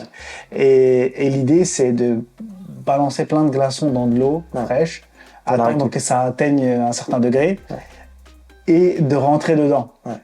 Et entre guillemets, ils disent que tu luttes un petit peu contre toi-même, parce que ton cerveau, il aime pas du tout ça. Et du coup, tu fais un peu le gars qui gère le truc et c'est toi qui force ton cerveau à rentrer dans l'eau froide alors que lui il veut pas. Et la deuxième, c'est pour tous les effets anti-inflammatoires. Ouais, le froid, on va dire, c'est une manière de travailler un peu ta récupération, mais en fait, ça rentre dans les 5% des outils utiles pour la récupération. Les 90 autres, c'est bien manger, bien dormir, bonne hygiène de vie de manière générale, tu vois, mais ça c'est 90% de ta récupération. Si tu es bien là-dedans, le reste est complémentaire. Pour moi, ça rentre dans les 10%. C'est les réseaux sociaux, les influenceurs qui commencent le matin par une douche froide, tu sais, ils font les spartiates des réseaux et ça prend une douche froide, des trucs le glaçon, tu vois, et j'ai pas là en tête les vrais effets d'une douche froide sur un sportif, mais en tout cas en termes de récupération c'est vraiment minime. C'est sûr, ça participe un peu. Parce que la cryothérapie, ça va aussi là-dedans. Ouais, c'est ça, la cryothérapie, bain froid. T'as déjà vu le truc, c'est de grosses cabines, il vient, il t'enferme, il y a marqué je sais plus combien de degrés, il se la caille dedans, alors il sort et dit ah ouais, ça m'a requinqué et tout. Non, mais après, c'est des effets court terme, encore une fois. C'est sur le coup, tu peux sentir bien, etc. Mais c'est du 5-10% de tout ce qui est. Oui, parce qu'il y avait un truc, je me rappelle, c'est apparemment ça boosterait ton système immunitaire aussi. Un petit peu, oui, aussi. Mais voilà, si déjà. C'est pas le game changer. C'est pas le game changer. Toutes ces choses-là, que ce soit bain froid ou bain chaud, ce que tu veux, c'est pas des game changers. C'est du complémentaire. C'est bien si tu les fais, mais si derrière, tu as fait tout ce qu'il faut, le nécessaire pour. Si déjà tu manges bien, si tu dors bien, voilà, tu fais attention à ta charge de travail, tes fréquences d'entraînement, etc., derrière, ok, c'est bon. Tu peux accentuer avec ça. Ok. Maintenant, on va parler, bon, ça rejoint un petit peu, douche chaude, froide, alternée, et sauna, hammam, voilà. Pour moi, c'est comme tu as dit tout à l'heure, pour moi, c'est du spa, quoi. C'est du complémentaire, et tu vas retrouver quand même des effets bénéfiques. On dit que pour bain alterné, bain chaud, bain froid, ça fait effet pompe un peu, le froid vient comprimer, vient diminuer un peu le diamètre des vaisseaux, faire une vasoconstriction, et après le chaud vient dilater. Tu fais d'abord le froid, après tu fais le chaud. Ouais, ou inversement. Tu fais, je sais plus, franchement, c'est pas des trucs avec lesquels j'utilise. Mais je crois que c'est d'abord chaud, après froid, comme ça tu dilates, après et en fait tu fais effet pompage, t'alternes à chaque fois comme ça. Mais comme dit, c'est du complémentaire, ça va pas. Si t'avais des piliers, genre 3 piliers, pour moi dans l'un des piliers, il y a sommeil, alimentation et charge de travail. Je pense que c'est les 3. Pour un sportif, c'est les 3 à avoir. Si tu as une bonne charge de travail, donc bien gérer ta semaine, alimentation, du coup, bien manger, avoir tes apports nutritifs, et sommeil, avoir les heures de sommeil qu'il te faut. Mais c'est les 3 piliers et c'est ce qui représente vraiment la récup. Donc on va dire, allez, 70-80%. Ouais, même vers 90, mais oui, ouais. Après, ouais. Ouais, pour être gentil, pour laisser la place voilà, au massage. Ouais, c'est ça, exactement. Bon, massage aux pierres chaudes, j'en parle même pas, c'est dans le top 10, mais ça reste des massages. il y a un truc qui est un petit peu en mode en ce moment, c'est tout ce qui est vidéo de stretching un peu en ligne et tout, même les salles de sport, des fois j'en ai vu, qui proposent. Oui.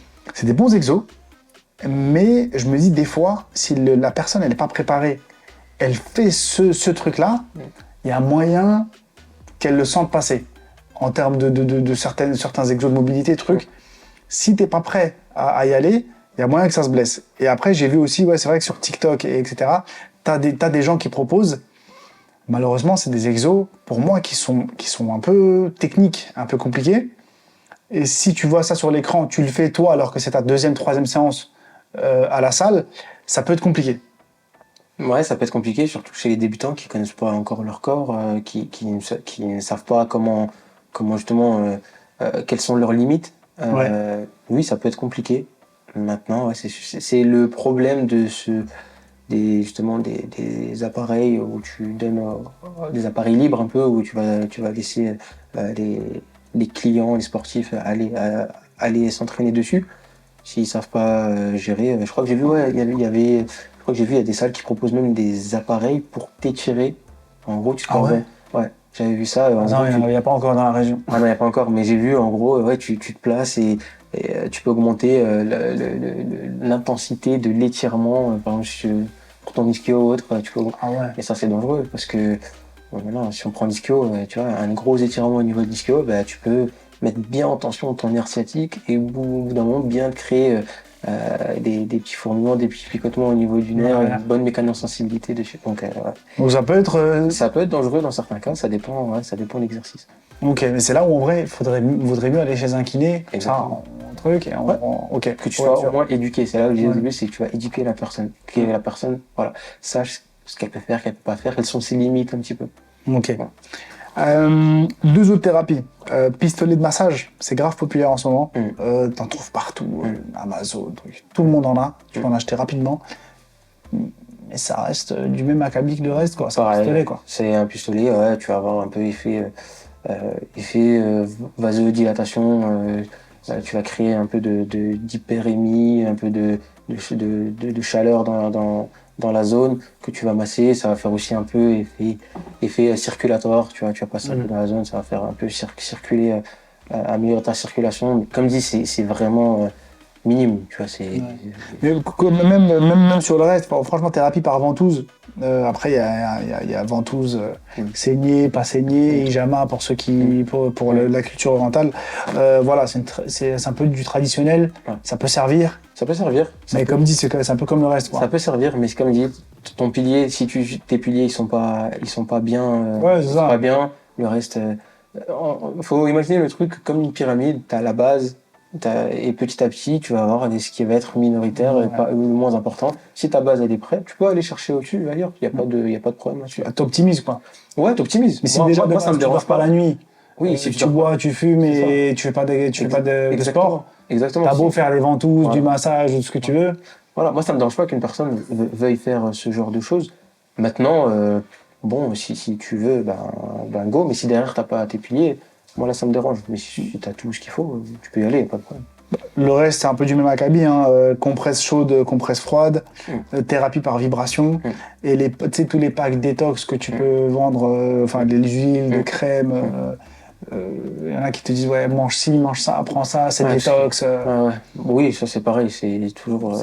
Après c'est toi et tes croyances, est-ce que tu crois, est-ce que tu crois pas. Si tu crois, faut aussi prendre en compte que si tu crois beaucoup à ce genre de choses, ça va avoir beaucoup plus d'effet que ce que tu penses sur ton corps. Maintenant, si pour toi,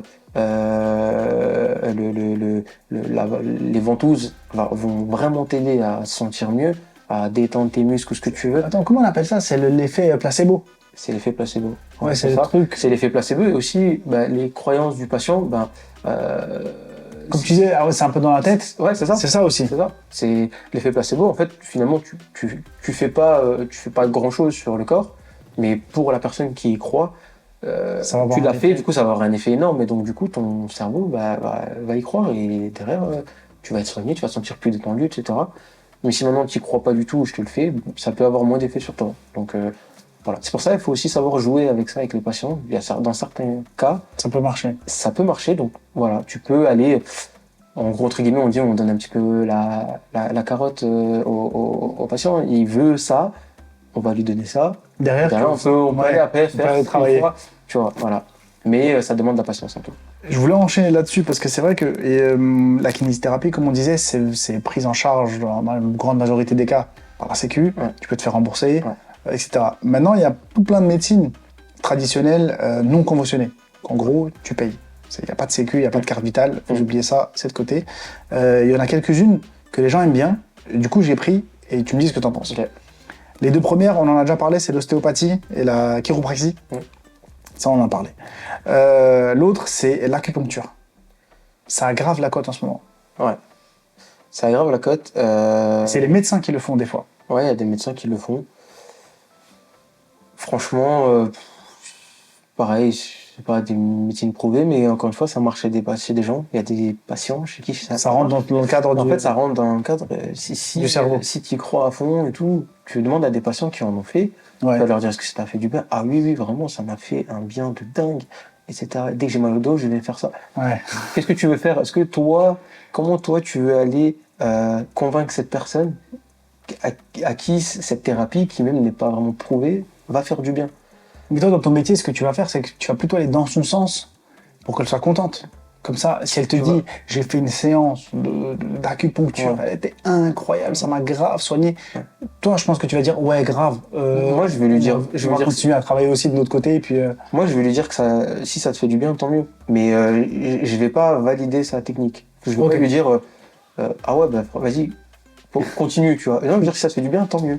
Moi, personnellement, je trouve que c'est une médecine, c'est une thérapie qui n'est pas prouvée, donc du coup, qui, à mon goût, n'a pas autant de place qu'elle en devrait. Mais du coup, je lui dis, si ça te fait du bien, tant mieux. Ouais, tu prends. Ouais.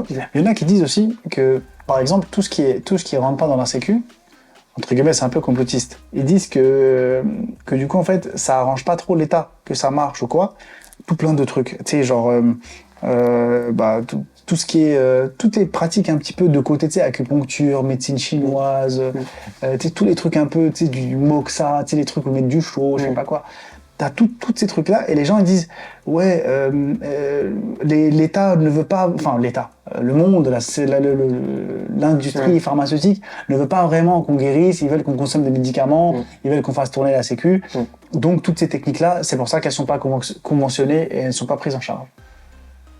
Ouais, c'est possible. J'ai moins de pieds là-dedans. Moi justement tout ce qui va, en fait il y a tellement de choses que j'enlève un peu de ma tête tout ce qui n'est pas utile. Après, on dit souvent, pas ton travail. Après, on dit souvent, il vaut mieux connaître son ennemi, même si voilà, je suis pas ennemi, moi je m'en fous un peu, chacun fait ce qu'il veut, mais voilà, vaut mieux savoir entre guillemets ce qui va pas t'aider, comme ça tu sais voilà ce que tu peux faire, ce que tu peux pas faire, voilà, mieux connaître entre guillemets ses adversaires. Mais je garde pas, je m'éloigne de tout ce qui est hors ma thérapie et ce qui peut m'apporter de bénéfique, on va dire, dans ce que je vais donner aux patients. Toutes les autres pratiques que j'ai aussi, cryothérapie, on en a déjà parlé. Hydrothérapie, c'est grave à la mode, même je suis dans une salle de sport actuellement, ils ont une machine d'hydromassage. Gros, c'est un matelas, tu poses, tu règles le truc, et je sais pas ce que ça fait. C'est un peu, le truc suivant, c'est tout ce qui est massage chinois, shiatsu, machin, tu sais, tu t'achètes un matelas, tu te poses, c'est des boules qui te font tac-tac, elles te massent le dos et tout. Ça rentre un peu dans le même délire. Tout ça, c'est du plus. Tu vas pas proposer ça, toi, à tes patients. Ah non. Parce que ça n'a aucun intérêt. Déjà, c'est des appareils, souvent, par exemple, je crois que c'est un appareil qui coûte assez cher. Il y en a dans des cabinets. J'étais déjà dans un cabinet où, justement, dans la salle d'attente, à côté, tu avais ça et tu pouvais aller dedans et tout pour patienter. Ouais. Mais non, moi, en fait, je travaille dans un cabinet qui a été ouvert par des collègues à moi, qui s'appelle Nicolas et Arnaud. Et en fait, dans ce cabinet, on n'a pas tout ce genre de matériel on a vraiment le nécessaire. C'est un gros cabinet avec beaucoup de matériel. J'avais vu justement, ça ressemblait plus à une salle de sport. Une salle de sport un peu spécialisée, préparateur physique. CrossFit, comme tu disais. Mais pas du tout un cabinet de kiné où on va te masser, quoi. C'est ça. Et on n'a pas tous ces appareils-là un peu. On a. Un peu gadget. Ouais, un peu gadget. On n'a pas tous ces gadgets. Il y a des bottes de presso, il y a le pressothérapie, ça aussi, ça à la cote. Ça aussi, c'est un peu à la mode. Ouais. Il y a un Game Ready aussi, c'est aussi un peu cryothérapie. Voilà, il y a des ventouses aussi, mais bon, moi j'utilise très peu. Après, comme dit, tu peux faire un peu de récup avec des sportifs, une séance récup et tout, tu peux faire. Voilà, si tant que tu lui as expliqué que voilà, la récup c'est ça, tu peux lui faire un petit peu en plus. Ça va, mais ouais, on n'a pas tous ces gadgets et déjà c'est de l'argent un peu pour rien. Tu peux mettre l'argent autre part, je pense, dans ton cabinet. Ouais, bah oui, justement. Après, ouais, le reste que j'ai, c'était tous les massages un peu chinois, yoga, méditation, tous les gens qui font un peu de. Après, voilà, tout ce qui est justement yoga, t'as ouais, tout ce qui est un peu. T'as yoga, je sais plus, j'ai oublié le nom, une autre genre d'activité, de pratique, de pratique un peu. Moi, j'avais Qigong et Tai Chi. Alors, Tai Chi, voilà, c'est ça. Tai Chi, arts martiaux chinois, qui visant à renforcer l'énergie vitale. Ah oui, je voulais parler de ça aussi. Ouais. Tout ce qui est magnétiseur. Pareil, eux, ils parlent d'énergie vitale, ils parlent de, ils font un peu de magie, ils posent leurs mains, ils font des trucs un peu, c'est un peu mystique. Moi, j'y vais pas, mais ça existe. Il y a des gens qui y croient grave. Ouais. Et plus c'est fou, plus les gens y croient. Donc. Ouais, mais justement, il y en a, ils disent, attends, j'ai fait une séance chez un magnétiseur, chez un, comment ça s'appelle, coupeur de feu, et des trucs comme ça. Ça a changé ma vie. C'est une dingue. Tu sais, ils parlent, c'est une folie. Il faut absolument que tu le fasses. Ça m'a coûté 100 balles. Mais dinguerie, ça a grave marché. On dirait une discussion entre deux fous qui... Ouais, voilà, c'est ça. Magnétiseur, mec, il a posé sa main, il a récité un truc. Il faut rentrer dans leur jeu, il faut leur dire, ah ouais, c'est vrai, on raconte et tout. Non, mais franchement, j'ai déjà entendu, mais ouais, j'ai aucune connaissance là-dedans, je sais même pas ce qu'ils font réellement. Ouais. Mais ouais, c'est complètement dingue, hein, c'est fou. Tu peux pas y croire à ça, mais ouais, après, ouais, pour revenir... T'as certains, comme dit, yoga, tai chi, comme ça, méditation, etc. Ça peut faire du bien, mais sur d'autres aspects. En fait, tu peux toujours tirer un bénéfice sur certaines pratiques, certaines. Il y a tout ça, des grains de sable, quoi. Oui, c'est en fait, t'as ton plat. Si on faisait un petit peu une métaphore, ton plat, là où tu manges vraiment, c'est du sport, c'est du sommeil, c'est des trucs. Tout le reste, c'est tu saupoudres d'épices, quoi. C'est un peu meilleur au goût. Ouais. Mais si t'as rien dans l'assiette, de toute façon. C'est ça, le plus gros, c'est bouger, chercher tes faiblesses, compenser tes faiblesses, renforcer tes forces. Et voilà. Et tu faut dire que ton corps, il subit tout l'environnement qui est autour de toi. Il faut juste que tu sois prêt à combattre, on va dire, tout ça. Si tu es prêt à ça, il n'y a pas de souci. Le reste, comme dit, c'est des petits grains de sable et tout. Certaines pratiques peuvent t'aider à te rendre bien un peu dans la tête, choses comme ça. Ça aide, tu vois. Il ne faut pas le jeter. Moi, il y a certaines choses que je ne jette pas, tu vois. Ouais. Si maintenant, tu me dis, voilà, comme on revenait, tu me dis, ouais, tu as envie de faire du yoga. Je veux dire, ok, ça peut être bien. C'est un sport comme un autre, quoi. Ouais, faisant, c'est bien, tu vois. Ça sera toujours mieux que rien. C'est toujours mieux que rien. Tu vas y trouver des bénéfices. Voilà, si ça fait du bien aussi dans la tête, mentalement, etc. Faut le prendre. Faut pas le rejeter parce que ça rentre pas toi dans tes codes purs, on va dire. Mais bon, c'est toujours intéressant à prendre. Faut toujours prendre ce qui apprend, le bon qui apprend, il faut toujours le prendre. Peu importe ce que c'est, même s'il y a 5% de bon et 95% de mauvais, il faut prendre le 5% de bon. Voilà. Il faut qu'on parle d'un autre truc encore. Dis-moi. Un sujet qui fâche. Mais c'est dans tous les clubs de sport. Voilà. Clubs de sport ou des fois même certains coachs sportifs. J'ai rien contre eux, encore une fois. Mais tu sais, ceux qui ont fait, tu sais, par exemple, un BPGEPS. Oui. Derrière, après, ils coachent en salle. Oui. Ou bien, pareil, d'autres gens qui coachent dans des clubs de sport. Foot, arts martiaux, sport de combat. Moi, j'en ai, entre guillemets, un peu fait des frais. Parce que dans les clubs que j'ai pu pratiquer, quand j'ai fait l'échauffement avec un kiné, préparateur physique, comme toi ou comme Isma, l'échauffement était vraiment fait pour l'exercice physique et voilà. Et quand tu vas dans certains clubs, etc., tu vois qu'en fait, malheureusement, il manque de connaissances et ça empiète directement sur votre travail à vous.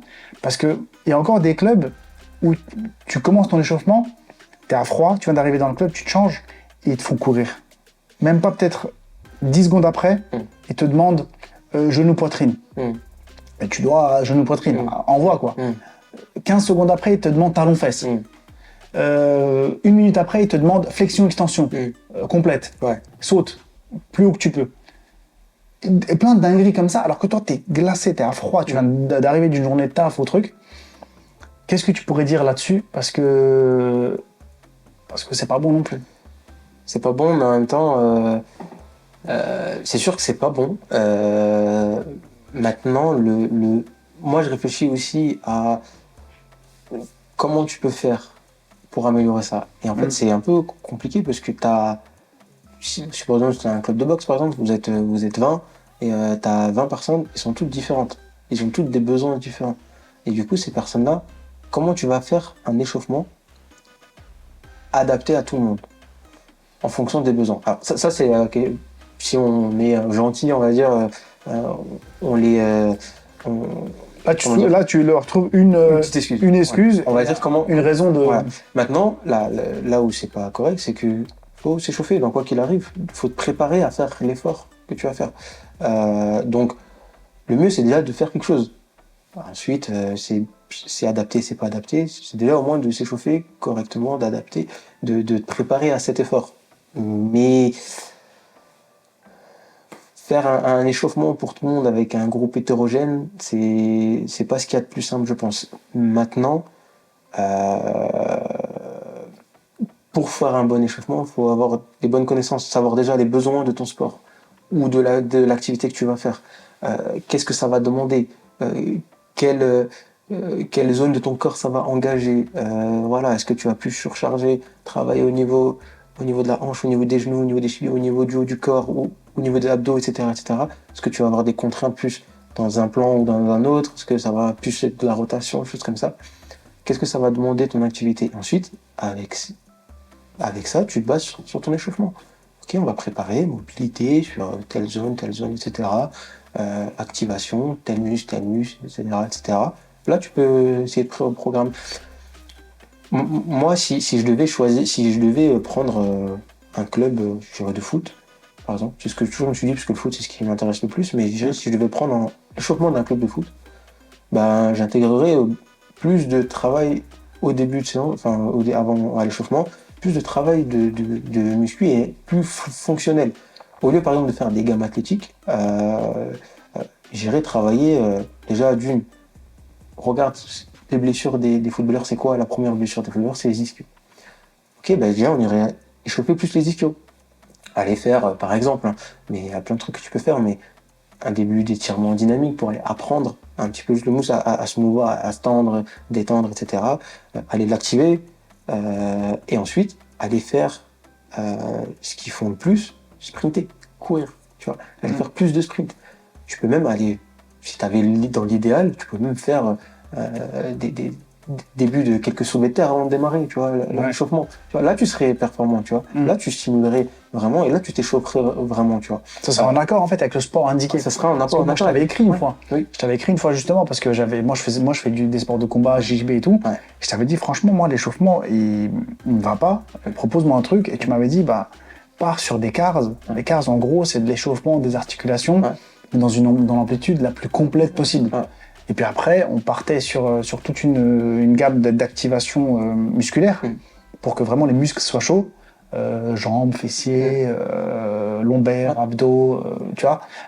Et pour qu'une fois que ça c'est fait, seulement là, on monte un petit peu en cardio pour pouvoir du coup attaquer le court, entre guillemets. Bah, le but de l'échauffement, en fait, souvent, il y a des gens qui remplacent l'échauffement par juste préparation au mouvement. Je pense en anglais, mais en gros, il dit préparation au mouvement. Donc, se préparer à aller s'échauffer. Faire quelque chose, une activité. Voilà, c'est ça. Donc, voilà, faut se préparer. Donc, pour ça, il faut savoir déjà les besoins de ce que demande ton sport. Si même, voilà, les personnes ne sont pas qualifiées, juste tu regardes un peu qu'est-ce que la personne a fait durant son activité. Voilà, tu essayes de voir est-ce que ça correspond avec ce que tu fais toi déjà actuellement de base. Tu vois, si maintenant t'es un gars, tu fais du JJB par exemple, et on te demande de faire de la corde à sauter. Moi personnellement, Je vais me tromper, je sais pas, mais je pense que c'est pas le plus pertinent en tout cas. Si, parce que l'échauffement, c'est court. C'est ça. C'est un temps court. Donc, forcément, il faut aller droit Dans le au but du sujet, voilà, parce Dans qu'il le y a juste derrière, Ouais. on va se retrouver à soulever des gars, C'est ça. on va se retrouver à se mettre l'un sur l'autre, on Ouais. va commencer à se retourner, on va devoir C'est ça. compter, on va devoir faire des trucs. Ouais, c'est ça. Et toi, ce que tu as fait du genou-poitrine, talon-fesse, Bah ouais, je pense que c'est pas, tu vois, derrière, on fait pas ça. C'est ça. Flexion-extension. Ouais, c'est ça. Juste derrière, il n'y a pas de flexion-extension. Ouais, et puis même, je pense que c'est pas le plus pertinent, tu vois. Mais Là, c'est purement un manque de connaissance. et puis c'est par habitude. Tu vois, les échauffements sont souvent les mêmes entre les différents sports. Tu vois, au foot, tu regardes tous les échauffements des footballeurs même amateurs, tu regardes, ils s'échauffent tous de la même façon, quasiment. Ouais. Parce que c'est l'habitude, tout le monde a fait ça et maintenant tu te demandes pourquoi ils font ça, et ils vont te dire oui, c'est pour aller échauffer. Oui, mais dans le fond, c'est pas vrai. Ouais, ça, C'est toujours les mêmes échauffements et c'est pas pertinent. Donc faut essayer de changer ça, faut essayer que nous, chaque personne si on est intégré un peu dans un club, je pense qu'il faudrait essayer juste d'intégrer une manière de s'échauffer qui est un peu différente. Moi j'avais déjà pris des petits clubs comme ça pour m'entraîner pendant la période estivale. Pendant la prépa, je faisais mon échauffement. C'était vraiment pas l'échauffement que tu fais avant le match. Enfin, ça avait rien à voir, tu vois. Je faisais ce que tu as vu un peu avec Isma, mais je faisais globalement des choses comme ça, travail de mobilité, travail d'activation musculaire, etc. Et après, voilà, tu peux y mettre un peu de progression, de vitesse, de sprint, voilà, choses comme ça. Voilà, faut essayer de changer un peu tout ça, c'est tout. Ok. Dernière question. Oui. Je te parlais du coup des personnes qui sont coach en salle. Ils ont un BPGEPS. Oui. C'est, je crois, 8 ou 10 mois ou 1 an de formation. Oui. Est-ce que ça, c'est limité en connaissances? Jusqu'à quel point il faut les écouter? Parce qu'il y en a des coachs en ligne, franchement, j'en vois trop. Oui. J'en vois trop. Tout le monde, il y a beaucoup de gens qui sont coachs en ligne et ils te font des programmes, des trucs pour aller à la salle et tout. Et moi, ça me gêne un peu. Parce que maintenant que je connais ce que votre travail, ce que vous faites derrière, je trouve que ça suffit pas. Ça suffit plus. Avant, peut-être que voilà, pour juste prendre un peu de muscle ou quoi, ça suffit. Mais quand on rentre dans le vif du sujet, dans la mobilité, dans les faiblesses, dans tout plein de trucs que j'ai pu faire, des exos, je me croyais fort. Je le dis comme c'est. Je me croyais hyper fort. Avant d'arriver chez vous, je me dis attends mec, je tape des squats, je tape du soulevé de terre, je tape du développé couché, j'ai des bonnes charges, je suis musclé, parle pas avec moi, tu vois. Mais quand je suis arrivé dans le cabinet et que j'ai commencé à travailler des points vraiment précis sur des exos que j'avais quasiment jamais vus, et on m'a expliqué en fait, voilà, t'as ça qui va pas, c'est là où je me suis dit attends, mais les mecs qui sont là en salle, ils sont vachement limités quand même. Parce que... En fait, je pense que des coachs en salle, ça peut être intéressant pour des personnes lambda qui ne font rien. Tu vois, ça peut être déjà bien un bon début, parce qu'ils sont un peu suivis. Tu sais, les personnes qui connaissent vraiment rien, au moins ils sont un peu suivis. Expliquer un peu les machines, comment ça fonctionne, voilà, comment ça fonctionne, que ça travaille, globalement. Le truc de base, tu sais, la force, voilà. ça fait ça comme rep, l'hypertrophie, tu fais ça. Oui, voilà. Voilà. Maintenant, si on réfléchit purement scientifique et qu'on a un recul dessus, oui, forcément, t'as peut-être des erreurs, t'as peut-être des trucs. Tu vois, si on propose une telle machine, on dit ça travaille ça, mais ça travaille pas que ça. Est-ce que ça travaille bien? Est-ce que la personne le fait bien, etc. Bon, au moins la personne déjà elle bouge au début. Maintenant, c'est sûr que quand tu vas te retrouver avec un sportif un peu plus avancé, qui du coup fait spécificité, voilà, sport de combat, plus spécifique, volley, tennis, ce que tu veux. Et du coup, il va avoir des besoins plus spécifiques. Donc du coup, il va falloir pousser le truc un peu plus loin. Et c'est là, je pense que c'est là la limite. Et c'est là la limite. Mais moi, je pense que c'est là la limite. Donc pour ça, si toi, tu as envie de prendre justement des sportifs un peu plus élevés, forme-toi, apprends à être mieux que ce que tu fais maintenant. Et ensuite, si tu as les connaissances nécessaires, fonce, go, tu vois. Après, on fait tous des erreurs, mais je pense qu'il faut déjà avoir les bases. Il faut s'intéresser, il faut se former dessus. Il faut se former dessus. Moi, je me suis formé et tout ce que j'utilise maintenant dans ma pratique, il n'y a quasiment rien qui sort de l'école. C'est de toutes les formations que j'ai apprises, quasiment. Donc, sans ces formations-là, je resterais un kiné lambda, sans peu de choses, et je ferais énormément d'erreurs. J'en fais toujours, et on en fait tous, je pense. Mais le but, c'est de faire le moins possible et de moins se tromper. Mais voilà, je pense que c'est une question justement de niveau à chaque fois. Alors je dis pas, faut pas me prendre justement que les coachs sont bas niveau, mais c'est juste que nous on a fait des formations, on a fait des études. Enfin, si tu as besoin d'autant d'études, c'est pour apprendre autant de choses, donc il y a beaucoup de choses à apprendre, c'est pas pour rien, tu vois. Donc c'est sûr que je pense qu'en 8 à 10 mois, apprendre sur tout le corps et être correct et faire le moins d'erreurs possible, je pense que c'est un peu court. Maintenant, voilà, c'est toujours mieux et voilà, ça dépend la population que tu cibles, je pense. Ok, c'est noté. Pour conclure cette longue vidéo, Ouais. parce qu'elle va faire au moins 1h30, 1h45, Ouais, voire 2 heures, si tu avais vraiment un conseil à donner aux gens qui s'entraînent, qui truquent, pour vraiment inclure la kiné un petit peu dans leur quotidien, est-ce que ça serait intéressant? Comment le faire? Et pour justement améliorer en fait le quotidien des gens, parce que moi je trouve que la kiné, ça améliore vraiment le quotidien. Ouais. C'est-à-dire que comme tu as dit, de ramasser un stylo jusqu'à pouvoir marcher, courir, porter ton enfant, porter des sacs, des trucs, c'est un truc hyper important pour moi. Ouais. Et comment faire pour que justement ça rentre dans le quotidien des gens et que ça passe, tu sais, t'as ton boulanger, t'as ton mécanicien, t'as ton kiné. Tu vois. Bah, je pense déjà le premier truc, c'est que, on va dire, si tu es une personne lambda, tu as des douleurs, ok, tu vas direct chez le kiné, tu regardes ce que ça peut être. Ok. Comme ça, il faut mieux en prendre soin dès le début que de attendre, traîner, et attendre que ça s'aggrave ou que ça s'empire, tu vois. Aller le plus vite possible chez le kiné, à partir du moment où tu as une douleur. C'est dur de dire aux gens, en fait, encore maintenant, je pense que c'est dur de dire aux gens maintenant, va chez le kiné alors qu'ils n'ont pas vraiment de problème. À la limite, si tu es un sportif, je pense que tu sens quand tu as des faiblesses, quand tu as des zones, des choses voilà, des zones d'ombre un peu, des choses qui te dérangent. Et du coup, tu peux aller chez le kiné déjà pour qu'il puisse essayer d'évaluer et voilà, de regarder ce qui peut poser souci. Mais je dirais, ouais, le premier truc, c'est dès qu'il y a un souci, il faut direct y aller euh, pour voir ce que c'est. Ça se trouve, ça passe rapidement. Ça se trouve, ça demande un peu plus de temps. Voilà. Pour éviter l'aggravation, je pense, c'est ça. Et justement, pour aller un peu plus loin là-dedans et de parler, parce que les personnes un peu lambda qui ont mal et qui vont aller chez le kiné, ça se répare, on va dire, relativement rapidement. Là, on va vraiment conclure et pour aller peut-être un peu plus loin, sur tout ce qui est préparation physique. Et pour tous ceux qui font un sport, on va dire régulièrement, 2-3 fois par semaine, du foot, du tennis, du ce que tu veux, mais un sport qu'ils font. Et de plus en plus, ils ont des gènes, des trucs, et ils évitent certains mouvements pour justement ne pas se blesser, etc. Comment on peut aller vers la préparation physique? Est-ce que toi t'en fais? Chez qui il faut aller? Qui il faut contacter? Pour justement, quand tu fais un sport, être entouré en prépa physique. Ne pas juste faire le sport en question, parce qu'une fois que tu te blesses et que tu perds un peu de mobilité par-ci par-là, c'est récupérable, mais si t'as pas de prépa physique à côté, comment faire pour aller plus loin, devenir meilleur dans ton sport? Je pense que c'est une question qui demanderait beaucoup de temps de réponse. Je sais pas si je suis le meilleur à répondre là-dessus, mais en tout cas, je pense que si tu as besoin d'un prépa physique, il en existe. Des prépas qui suivent en individuel, forcément, derrière, il y aura un coût. Si tu as les moyens, tant mieux pour toi, tu peux être suivi, du coup être plus performant.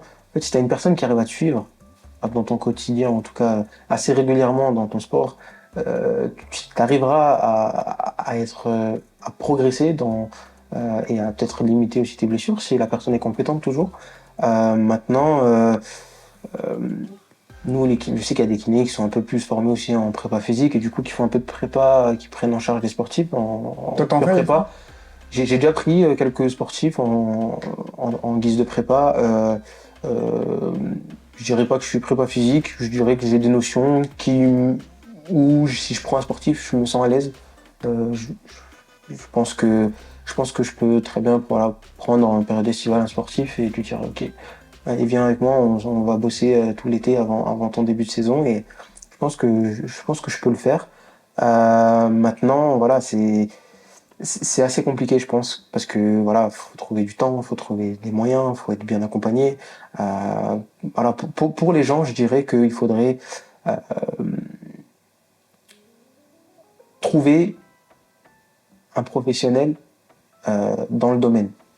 Si tu sens que c'est une gêne qui commence à débuter, tu veux limiter, ok, on peut aller voir un petit kiné du sport. Si tu sens que tu veux un peu plus performer sur tel truc, soit sur un geste ou voilà, au niveau physique, bah, contacte un prépa, contacte un coach. Si tu rentres dans le domaine professionnel et que tu veux aller évoluer, t'améliorer pour espérer plus haut, faut mettre les moyens dedans. De toute façon, ton corps, moi j'ai toujours ton corps, c'est ton outil de travail. Sans ton corps, t'es rien. Tu peux faire du foot, tu peux avoir les meilleurs crampons, la meilleure balle, les meilleurs maillots. Ton corps, c'est ta base. Donc si t'es pas bien dans ton corps déjà, c'est vraiment c'est problématique. Donc voilà, faire attention à son corps et voilà, essayer d'être bien entouré là-dessus. Mais je pense que c'est évidemment une réponse vraiment plus longue pour aller voir qui doit être accompagné, comment, etc. Mais je pense que la case la plus facile actuellement, c'est plutôt le kiné parce que financièrement, bon, on a un peu, voilà, on a un sécu qui est derrière, donc les gens, voilà, dès qu'ils ont des problèmes, ils invitent vers nous, plus vite vers nous que vers un prépa physique. Maintenant, tu as des très bons prépas physiques et ils auront du temps à te consacrer à toi et qu'à toi. Mais il y a un coût. Mais il y a un coût derrière. Si tu es prêt à mettre ce coût, voilà, tu peux aller suivre il y a des très très bons prépas qui peuvent t'accompagner individuellement. Nous, les kinés en cabinet, c'est dur d'accompagner individuellement. Tu es obligé d'avoir moi, je prends en une heure 3 patients. Je bloque des créneaux d'une heure, ça fait des séances un peu groupe, un peu. J'en prends 3 en une heure et. C'est quand même personnalisé. C'est personnalisé quand même. Ouais. Mais je veux dire, t'es jamais à personnaliser à 100%. Tu vois pas toujours le patient pendant une heure.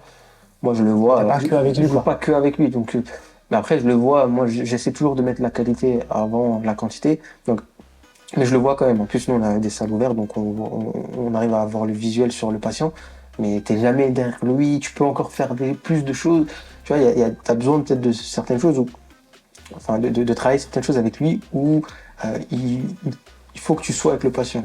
Mais dans certains cas, c'est pas toujours possible. Donc, tu dois essayer d'ajuster. Mais globalement, si tu as les moyens, prendre les deux, un kiné et un prépa qui peuvent te suivre. Comme ça, il y a une bonne corrélation. Ou même un coach dans le sport dans lequel tu es, un coach personnalisé. Sinon, voilà, en fonction de tes connaissances, de tes moyens, c'est un peu compliqué. Ok. En tout cas, voilà, la recette, on l'a pour se porter bien, pour essayer d'être bon, même hors sport, hors truc, juste se porter bien, ne pas avoir de douleur. La recette, voilà, c'est d'avoir une hygiène de vie propre, de bien dormir, de bien se reposer, de faire de l'activité physique, ce qu'on aime. C'est ça. Et derrière, bon, s'il y a des blessures, tu nous backup, tu nous aides. J'espère. Merci beaucoup, Issam, en tout cas. Merci à toi. J'espère que ça t'a plu. Ça m'a plu. Et que ça va aider un maximum de gens. Et voilà. Merci beaucoup. Il n'y a pas de quoi. À bientôt. À bientôt. Ciao. Ciao.